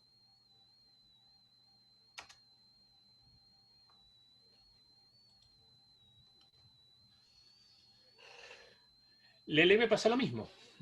Si las funciones que componen la LM son lineales, yo recalco mucho esto, porque en realidad la LM no es tan lineal, porque las funciones que las componen no son lineales. Pero bueno, para simplificar uno utiliza esto nada más, pero no necesariamente son lineales. Y la IS tampoco es tan lineal como uno se cree. ¿Qué tenemos ahí? Bueno, tenemos la expresión convencional de la función LM, digamos, donde yo tengo una oferta monetaria, que es igual a la demanda monetaria, y yo tengo ahí el despeje, que tengo la tasa de interés, que me determina, digamos, cuál es la ordenada del origen independiente de la función. La ordenada al origen de la función es L sub 0 menos M sub 0, todo dividido sobre H, y la pendiente de esa expresión es K sobre H, donde es todo positivo. Esa es la expresión convencional, es buscar o despejar la tasa de interés. ¿Pueden hacer otra cosa? Sí, sí. abajo hago una expresión alternativa donde yo despejo la renta. Si despejo la renta me queda la expresión un tanto diferente, pero tengo que la pendiente sería H sobre K, y tendría que la abscisa al origen, la que tengo marcada con una flechita en el gráfico, es M sub 0 menos L sub 0 sobre K. Digo, ¿pero para qué hacemos todo esto? Bueno, matemáticamente tiene sentido, lo puedo despejar en cualquier lugar y la forma que yo quiera. Ahora, despejar la tasa de interés en el mercado monetario y despejar el producto, o la producción, mejor dicho, en el mercado de bienes, tiene sentido económico, porque es lo que preeminentemente se determina en cada uno de esos dos mercados. Y si estamos hablando de matemática, es un modelo de dos ecuaciones con dos incógnitas que ha de resolverse por el método de sustitución, que ustedes lo utilizan frecuentemente. Ahora ustedes me preguntan, matemáticamente, ¿yo puedo despejar la renta en los dos lugares y después igualar? Obviamente, es perfectamente válido. Uno puede resolver un sistema de dos ecuaciones con dos incógnitas por 5 o 6 métodos. Sustitución es uno, igualación es otro. Los otros no son tan practicables en estos casos, pero este es perfectamente practicable. Hasta acá se entiende, ¿no? No obstante, el modelo ISL me ha servido para desarrollar muchas cuestiones de política, que las vamos a ver después, pero tiene unas cuantas limitaciones. Yo primero las describo y después vamos a verlas en un poquitito de profundidad nomás. Primero, es inconsistente dinámicamente. ¿Qué es inconsistencia dinámica? Bueno, aparentemente tiene un mercado que se maneja con un tipo de ajuste y otro mercado que se maneja con otro tipo de ajuste. ¿Qué son esos dos tipos de ajustes? Bueno, ahora los vamos a ver en detalle en 30 segundos, digamos. Segunda cuestión, cosa que se ha preguntado por ahí y ustedes me la han preguntado reiteradas veces. Hay un desarrollo insuficiente del mercado de valores. No se desarrolla, no se muestra, está oculto, está escondido. Tercera cuestión, hace un tratamiento incompleto de la expansión fiscal. Lo que ustedes conocen o han visto como política monetaria, política expansiva fiscal, es una completa mentira. Ahora vamos a ver. Cuarta cuestión, trata en forma incompleta. No los trata directamente los precios. Y el parche del modelo de demanda y oferta agregada viene a tratar de solucionar un poco ese problema, pero son más los problemas que crea que los que resuelve. Vamos a la inconsistencia dinámica del modelo. Ahí yo tengo las dos expresiones IS y LM. IS está caracterizada por una línea roja y LM por una línea azul. Se supone que por debajo o a la izquierda de la función roja IS hay un exceso de demanda de bienes. Siempre que hay un exceso de demanda de bienes, siendo que no hay una función de oferta de bienes, cuando aumenta la demanda de bienes, la producción aumenta. Eso justifica las flechitas que van hacia la derecha. Las dos flechas horizontales en los sectores 3 y 4 que van hacia la derecha. A la inversa, a la derecha o arriba de la función IS, tengo claramente un exceso de oferta de bienes. Este exceso de oferta de bienes me está diciendo en los sectores 1 y 2 que cuando sobran bienes y se apilan latas de tomates en las estanterías del almacén, se paran los pedidos para la fabricación y disminuye la producción. Ese es el significado de las dos flechitas horizontales que van hacia la izquierda. Estas flechas horizontales son las que comandan el mercado de bienes porque justamente el mercado de bienes trata de determinar el nivel de producción. Por el contrario, el mercado monetario o LM, que es la línea azul, trata de determinar lo que es la tasa de interés. Por encima o a la izquierda de la función LM, en los sectores 2 y 3, tengo flechas descendentes que me están diciendo que hay exceso de oferta monetaria, la plata sobra, por lo cual la tasa de interés tendría que tender a bajar. Por eso hay dos flechitas descendentes verticales en los sectores 2 y 3. Abajo y a la derecha, a la inversa, hay un exceso de demanda de dinero. La gente necesita dinero y no hay. Es el significado de las flechas ascendentes en la tasa de interés que van a tender a hacer que la tasa de interés suba. Fíjese que yo me posiciono en cualquiera de esos puntos de desequilibrio. Imaginen que hay 4 puntos de desequilibrio en cada uno de los vértices de esas pequeñas flechas combinadas, y voy a descubrir qué es lo que le va a pasar dinámicamente al modelo cuando yo esté en alguno de esos sectores. Por ejemplo, en el sector 4, exceso de demanda de bienes y exceso de demanda de dinero. Tendría que aumentar la producción y a la vez tendría que aumentar la tasa de interés. Claramente, hasta que yo me dirija hacia el borde rojo, en cuyo caso equilibrio demanda y oferta de bienes, pero no equilibrio al mercado monetario, la producción va a subir y la tasa de interés va a aumentar lentamente. Cuando traspase ese lugar y los bienes empiecen a sobrar o haya exceso de producción y siga habiendo faltante de dinero, la tasa de interés va a empezar a aumentar, y cuando la tasa de interés empiece a aumentar, va a hacer caer un poco la producción y me va a hacer volver para atrás en lo que hice. Me podría llegar ahí ya al equilibrio, podría ir eventualmente al sector número 2, en el cual hay exceso de oferta de bienes y también sobra el dinero, con lo cual vamos hacia abajo y hacia la izquierda, y así llegaríamos luego de un sendero más o menos largo y tortuoso en espiral, en un plazo de unos 2 años aproximadamente, a equilibrar el modelo ISLM. Esto nos dice varias cosas. La primera cosa que nos dice es que el modelo ISLM soluciona las cosas muchísimo más lento de lo que nos creemos. Puede ser que la política monetaria sea un poco más rápida que la fiscal, pero no se resuelve nada rápido, nada rápido.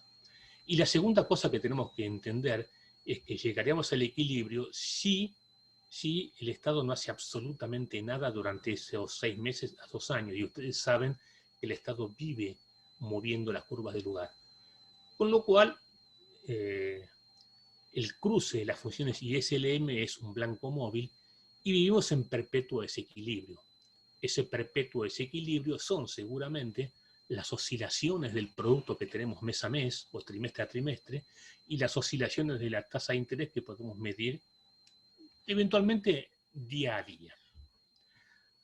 Ahora, ¿qué determina la procedencia de estas flechas? Y las flechas están determinadas por el principio de correspondencia de Samuelson.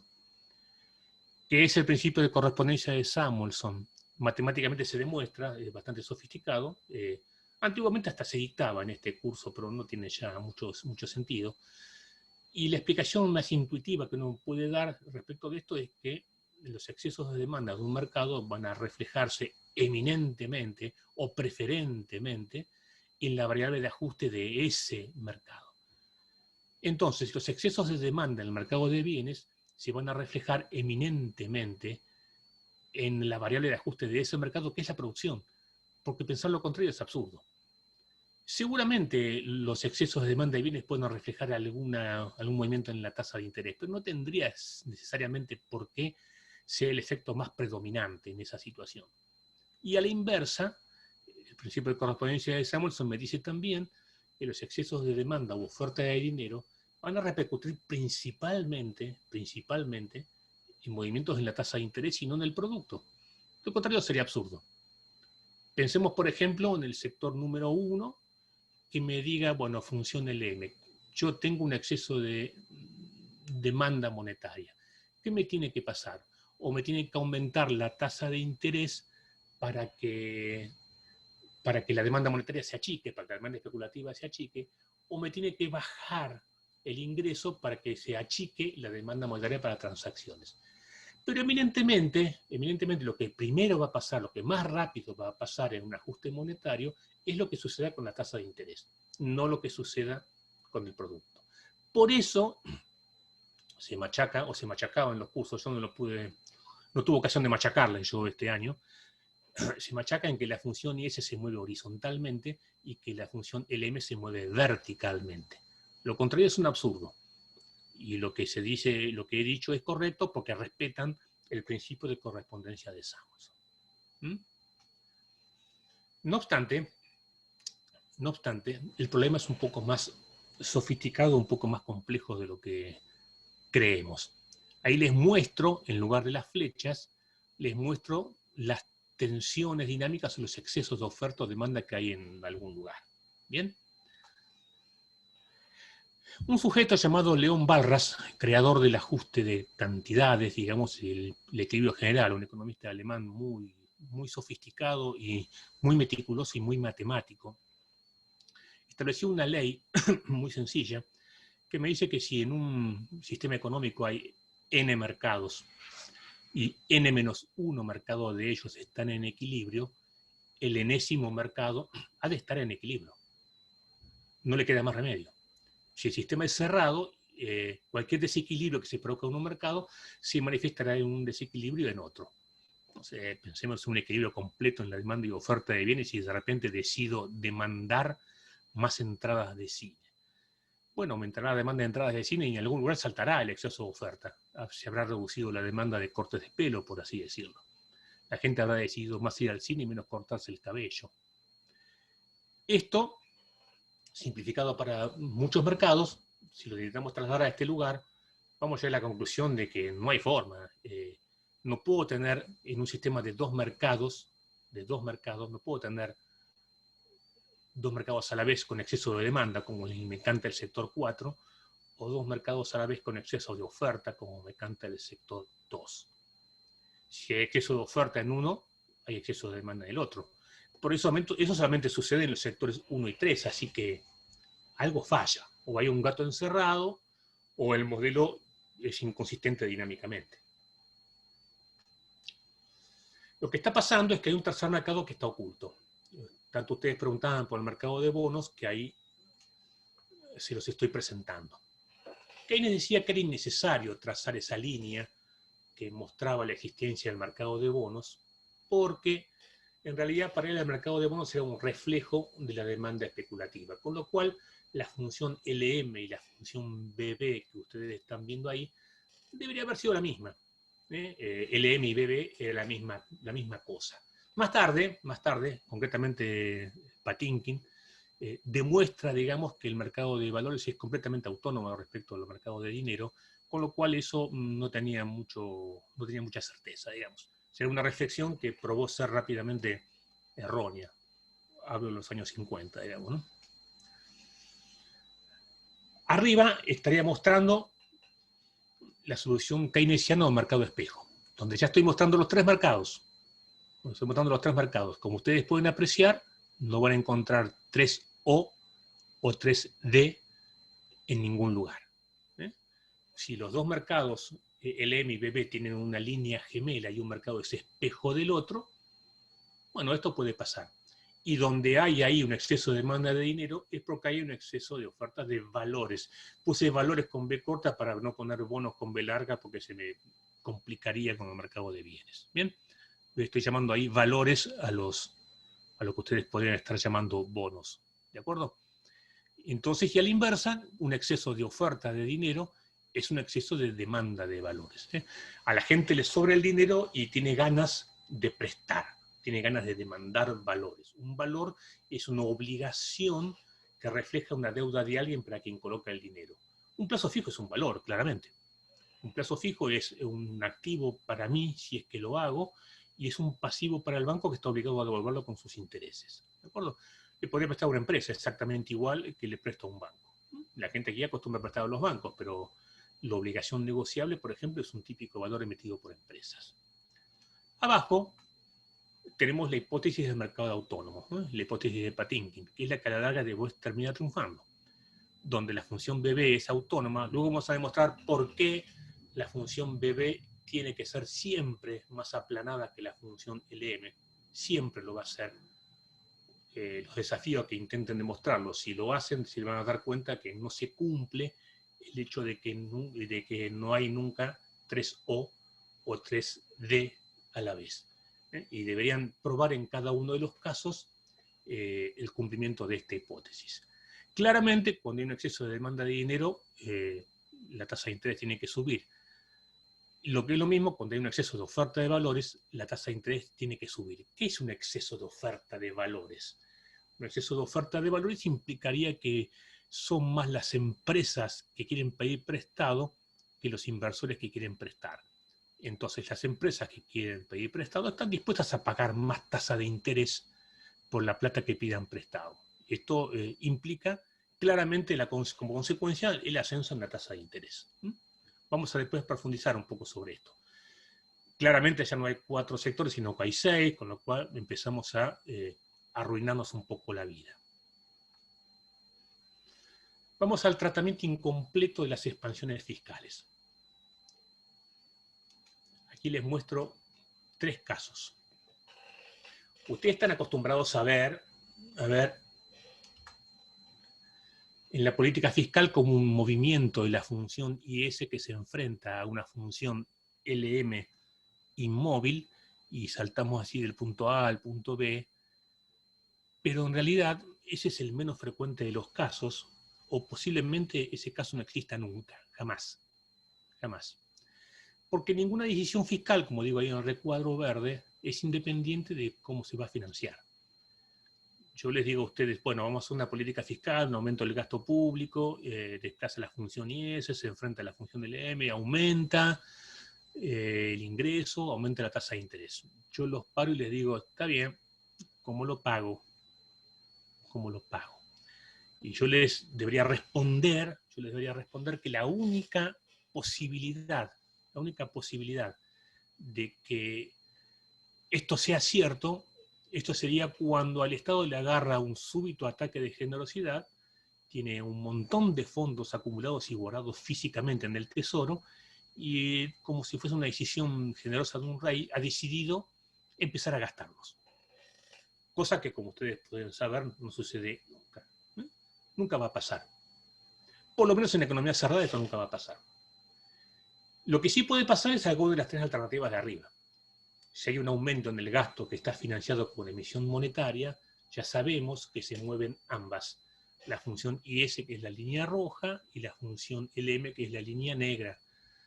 La línea negra que muestro más bien gruesa, digamos, es el valor final, digamos, o la posición final de la función LM, y la línea roja que muestro más gruesa es la posición final de la función IS.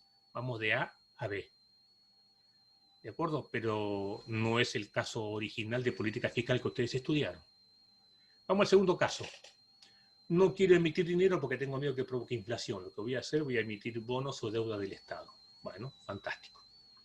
En tal caso, la función IS se desplaza y financio el gasto con bonos. Estos bonos los coloco en el mercado y la gente ha de ir a pagarlos con dinero. Si los paga con dinero, evidentemente la oferta monetaria ha de reducirse, en cuyo caso iríamos del punto A al punto B, donde el punto B está aproximadamente por encima del punto A, no exactamente encima, del mismo modo que en el gráfico de la izquierda el punto B está aproximadamente a la derecha del punto A, pero no exactamente a la altura del punto A. Bien, ustedes me dicen, bueno, está bien, yo podría financiarme con bonos, pero a la vez lo que yo podría sería devolver y tirar de vuelta la plata al mercado. Bueno, esas son 2 decisiones. Una es la emisión de los bonos y la otra es la esterilización del efecto contractivo. Vamos a discutirlo después, pero no es la política fiscal original. Profe, una pregunta. Sí, te escucho. Lo que primero se mueve entonces es la recta de la LM y después la IS, ¿no? Concomitantemente. Las dos son. Debo admitir que la función LM es, digamos, los movimientos de la función LM se miden en días, los de la IS se miden en meses, con lo cual, tomando la decisión en forma simultánea en el mismo momento, la LM ya va a estar posicionada y la va a estar esperando en el lugar final a la función IS. La función IS demora ladrillo, cemento, acero, leyes del Congreso, sobornos, ¿de acuerdo? Todo eso demora tiempo. La LM es rápida, días, de un lunes a un jueves, supongamos, digamos, ¿no? Si es que esto es tomado de esa manera, como una decisión rápida. Pero vamos a suponer que la decisión se toma en el mismo momento. A ver, hay una pregunta aquí. ¿Hay alguna diferencia entre emitir bonos y pedir un préstamo a algún organismo? A los efectos financieros no. Lo que pasa es que cuando vos emitís bonos, los acreedores son muchos. Y cuando vos pedís un préstamo a un organismo, el acreedor es uno solo. Por lo cual negociar con un solo organismo es una cosa, digamos. Por ejemplo, pedir un préstamo al Banco Mundial y decirle que no le podemos pagar es juntarse con el gerente del Banco Mundial y resolverlo eventualmente en una tarde. Cuando hay un problema de que no podemos pagar los bonos, nos pasa lo que nos pasa ahora, negociación de la deuda externa que ha llevado meses. Desde el punto de vista financiero es absolutamente lo mismo. Hay una tasa de corte, una tasa de interés, un pago de intereses y un pago del capital. Eso es lo mismo. Es más complejo emitir bonos, pero es más fragmentado, y por otra parte uno puede estructurar los bonos por categoría, digamos, y puede pedir renegociación por porcentajes de acreedores. Es más, yo puedo negociar y ganar una negociación de la deuda solamente habiendo conformado al 80% de los acreedores, como ha pasado, por ejemplo, ahora en la reciente, que pasa un poco más también, 93 en algunas categorías. Como tercer caso, supongamos que aumento el gasto y lo financio con un aumento en la tasa de impuestos. Bueno, yo voy primero de A a B, con las dos líneas que están paralelas, pero después cuando yo aumento los impuestos, incido sobre el valor de la propensión material a consumir, y resulta que le cierro la pendiente y vuelvo al punto de partida. ¿Cuál fue la gracia? Estoy en el mismo lugar de donde yo arranqué. Puedo haber aumentado el gasto financiado con impuestos y puedo haber logrado algún objetivo secundario de redistribución de la renta, puedo haber mejorado la cantidad de camas de hospital, puedo haber hecho muchas cosas, pero el producto no se movió un pelo. Porque esto implica que la expansión fiscal, así como está, no está bien analizada. No es culpa del modelo IS, sino posiblemente de que uno trata en forma más o menos ingenua ciertas cosas, digamos, y no las analiza con la profundidad con la que debería analizarlas.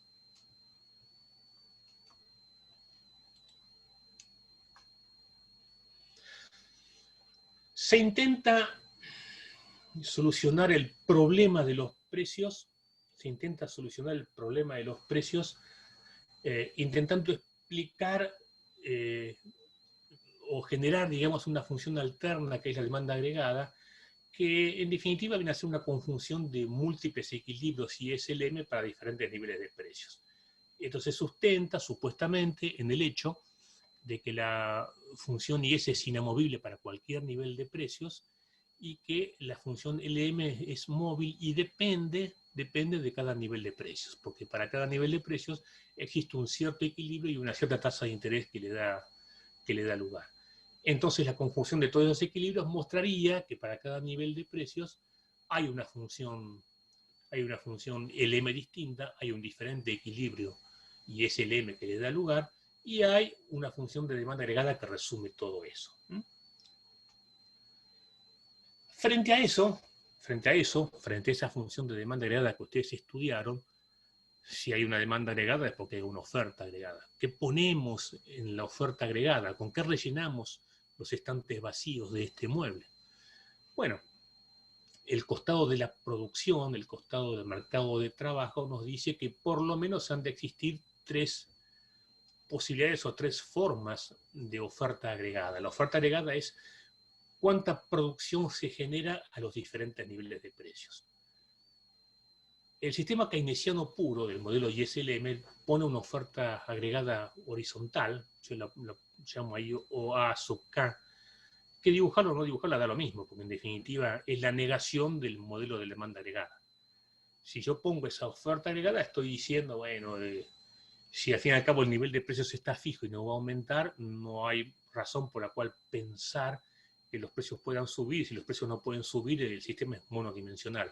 Me voy a mover siempre a lo largo de la línea horizontal y entonces subirá o bajará a discreción según las decisiones de política fiscal expansivo-contractiva o monetaria expansivo-contractiva de que se trate, y punto. Muy diferente es el pensamiento clásico. El pensamiento clásico me está diciendo que la oferta es vertical porque el sistema está al límite de su producción, todos los empleados tienen trabajo, el sistema está produciendo al 100% de sus posibilidades, y si esto sucede, cualquier expansión que yo pretendiera hacer no le va a permitir al sector productivo reaccionar tan rápidamente, y todo lo que se va a producir es aumento de precios, o sea, inflación. Este es el sustento de la idea generalizada e internalizada en la gente que dice que el gasto público es inflacionario. Esto puede cumplirse, pero es una hipótesis muy extrema. Es tan extrema esta segunda oferta agregada que estoy mostrando vertical como la primera. La tercera es la que ustedes han estudiado, le han dado el nombre de oferta agregada neoclásica. No me gusta mucho el nombre a mí, pero lo respeto porque así lo ven en los libros de texto, que me dicen que los partidos, digamos, no se pierden por goleada, como en el caso clásico, ni se ganan por goleada en la oferta agregada keynesiana, sino que podemos conseguir un honroso 3-2, por así decirlo. Esto significa que las expansiones de demanda agregada van a provocar una moderada expansión en el producto y una moderada expansión en los precios. Esta moderada expansión en el producto y esta moderada expansión en los precios van a depender de la pendiente de la oferta agregada, y la pendiente de la oferta agregada a su vez va a estar determinada de las condiciones laborales del mercado de trabajo. Ahí es donde se abre la biblioteca en dos pedazos y se dice que la oferta agregada va a tener pendientes diferentes en función de qué tan flexible sea el mercado laboral, de qué tanta regulación tenga, de qué tanto poder tengan los sindicatos, o eventualmente de qué tanto margen tengan las empresas, o de qué tanta tecnología incorporada haya en las empresas. Cuando todo esto sucede, en realidad se empieza a pensar un poco en las incidencias de la oferta agregada y se empieza a profundizar un poco con la oferta agregada. Se piensa en la posibilidad de que la oferta agregada se mueva en el tiempo y se mueva hacia arriba o se mueva hacia abajo, cosa que ustedes no, esto ya no se vio en Macro 1 y luego lo vamos a profundizar en otra clase. Cuando el sistema está dinámico y está en crecimiento, los empresarios tienden a ofrecer los productos a precios cada vez más altos, y cuando el sistema está flojo, está en recesión o las cosas van mal, los empresarios tienden a ofrecer los productos a precios cada vez más bajos.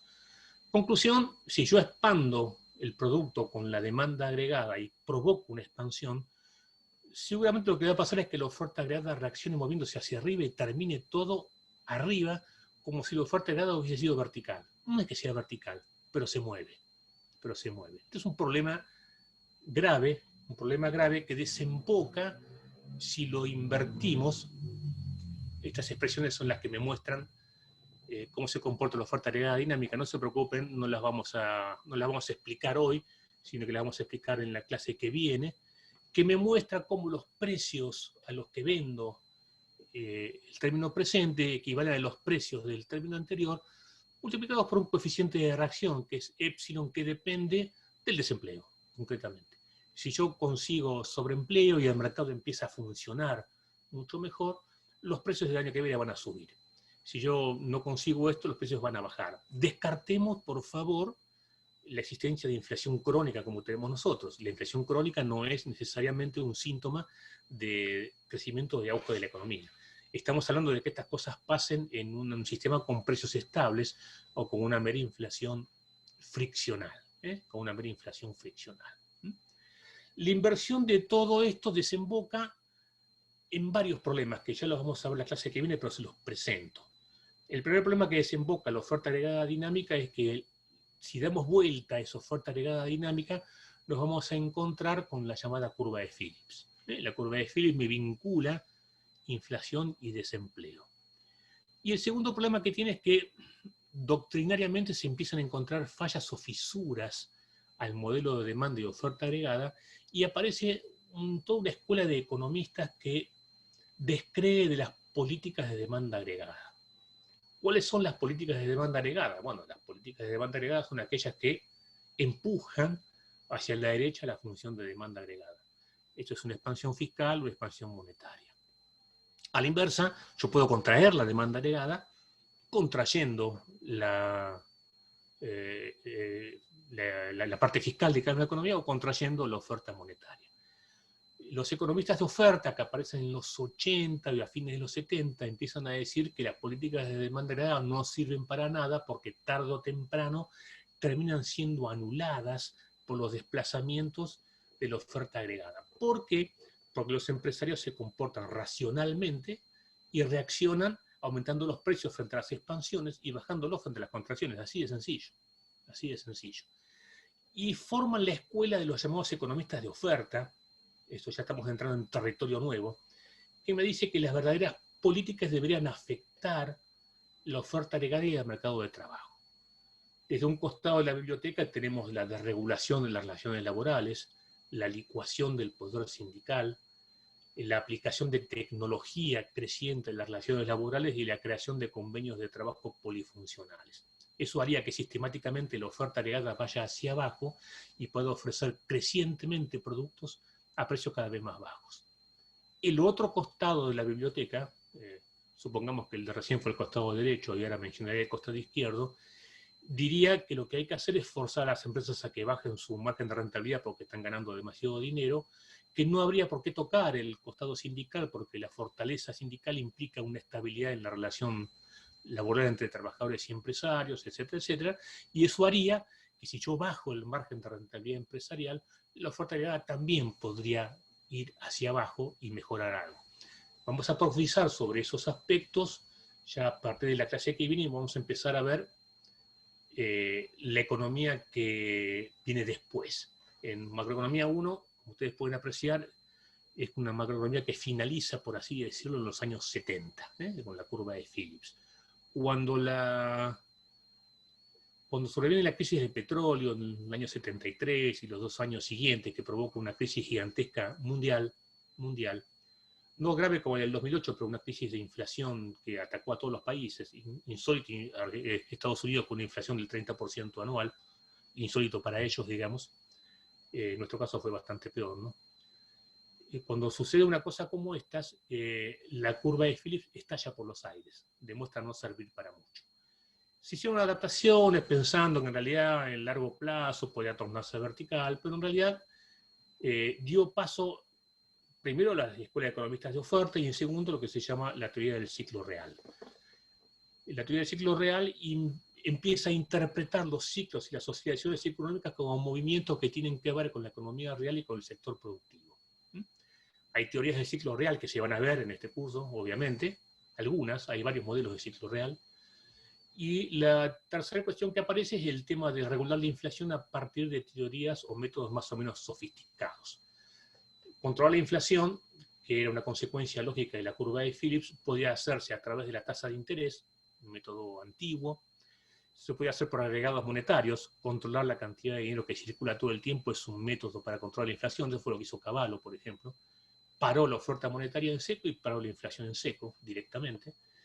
Y el método un poco más moderno de metas de inflación que intentó aplicar y fracasó, hay que reconocerlo, Macri en su primera etapa de gobierno. Modelos que fueron exitosos en otros países fracasaron en nuestro país por cuestiones que vamos a analizar también. Vamos a ver también algún modelito de metas de inflación. Chile, por ejemplo, ¿no lo aplica actualmente? Sí, Chile aplica, Nueva Zelanda aplica, muchos países pequeños o medianos lo aplican razonablemente y les va muy bien, muy bien. Perdón, profe, Paraguay también, tengo entendido. Sí, sí, Paraguay también, por supuesto. Pero ¿sabés la conclusión que tenemos que sacar con eso? El gobierno fija la meta de inflación para el periodo futuro y en función de eso rige las relaciones económicas y adecúa la política monetaria, la política del Banco Central y el gasto público a eso. Para vos poder tener éxito en un modelo de metas de inflación, tu sector fiscal no tiene que ser un problema, tiene que estar resuelto. O si tenés un problema, lo tenés que poder resolver fácilmente consiguiendo financiamiento. Argentina tiene un problema mayúsculo fiscal, de déficit fiscal, y además de ser un problema mayúsculo, no tiene forma de arreglarlo consiguiendo financiamiento porque no dispone de financiamiento porque está caído del mercado mundial. Con lo cual, el modelo de metas de inflación, a mi juicio, fue muy apresurado intentar ponerlo en la primera etapa de un gobierno que intentaba, yo creo que con buena intención, arreglar las cosas. Pero lo primero que tuvo que hacer debía haber sido controlado por agregados monetarios, arreglar el déficit fiscal drásticamente, rápidamente, y una vez que estaba corregido, en su segunda etapa de gobierno, ahí sí intentar un modelo de metas de inflación. Ahí probablemente hubiese caminado mejor.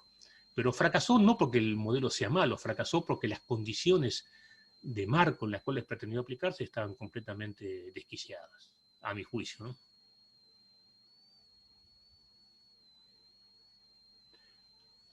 Me gustaría saber si hay alguna pregunta hasta aquí, chicos, si han entendido los contenidos. Esto está subido igual, ustedes lo pueden ver.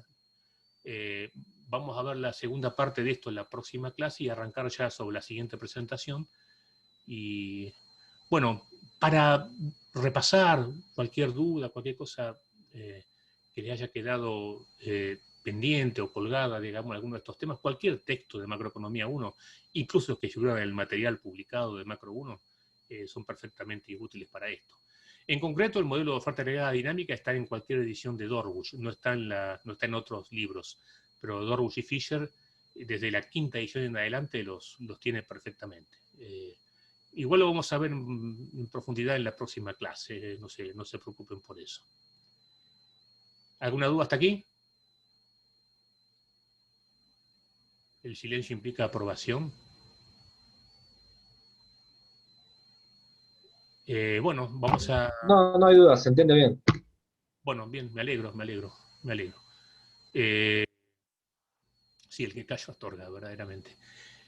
Mirá, con relación al video, los estamos subiendo a la nube, va a estar disponible de acá al lunes, y esto, obviamente el video por su peso no se puede subir. Lo que yo tengo que hacer, luego de conversar con Germán de Bedelía, lo que tengo que hacer es bajar, o sea, por el enlace bajar el video y colgarlo de YouTube, o probablemente usar alguna forma de transferir el enlace directamente a YouTube, y ustedes lo que van a tener en el campus es el enlace, el video no va a poder estar. O sea, una cantidad semejante de videos es imposible de subirlo al campus, pero el enlace va a estar. Tengo que consultar con Germán cuál va a ser el método más eficaz para hacerlo, pero sí, la idea es que todos estos videos sean subidos para que queden como material para el futuro y puedan ser aprovechados por todos.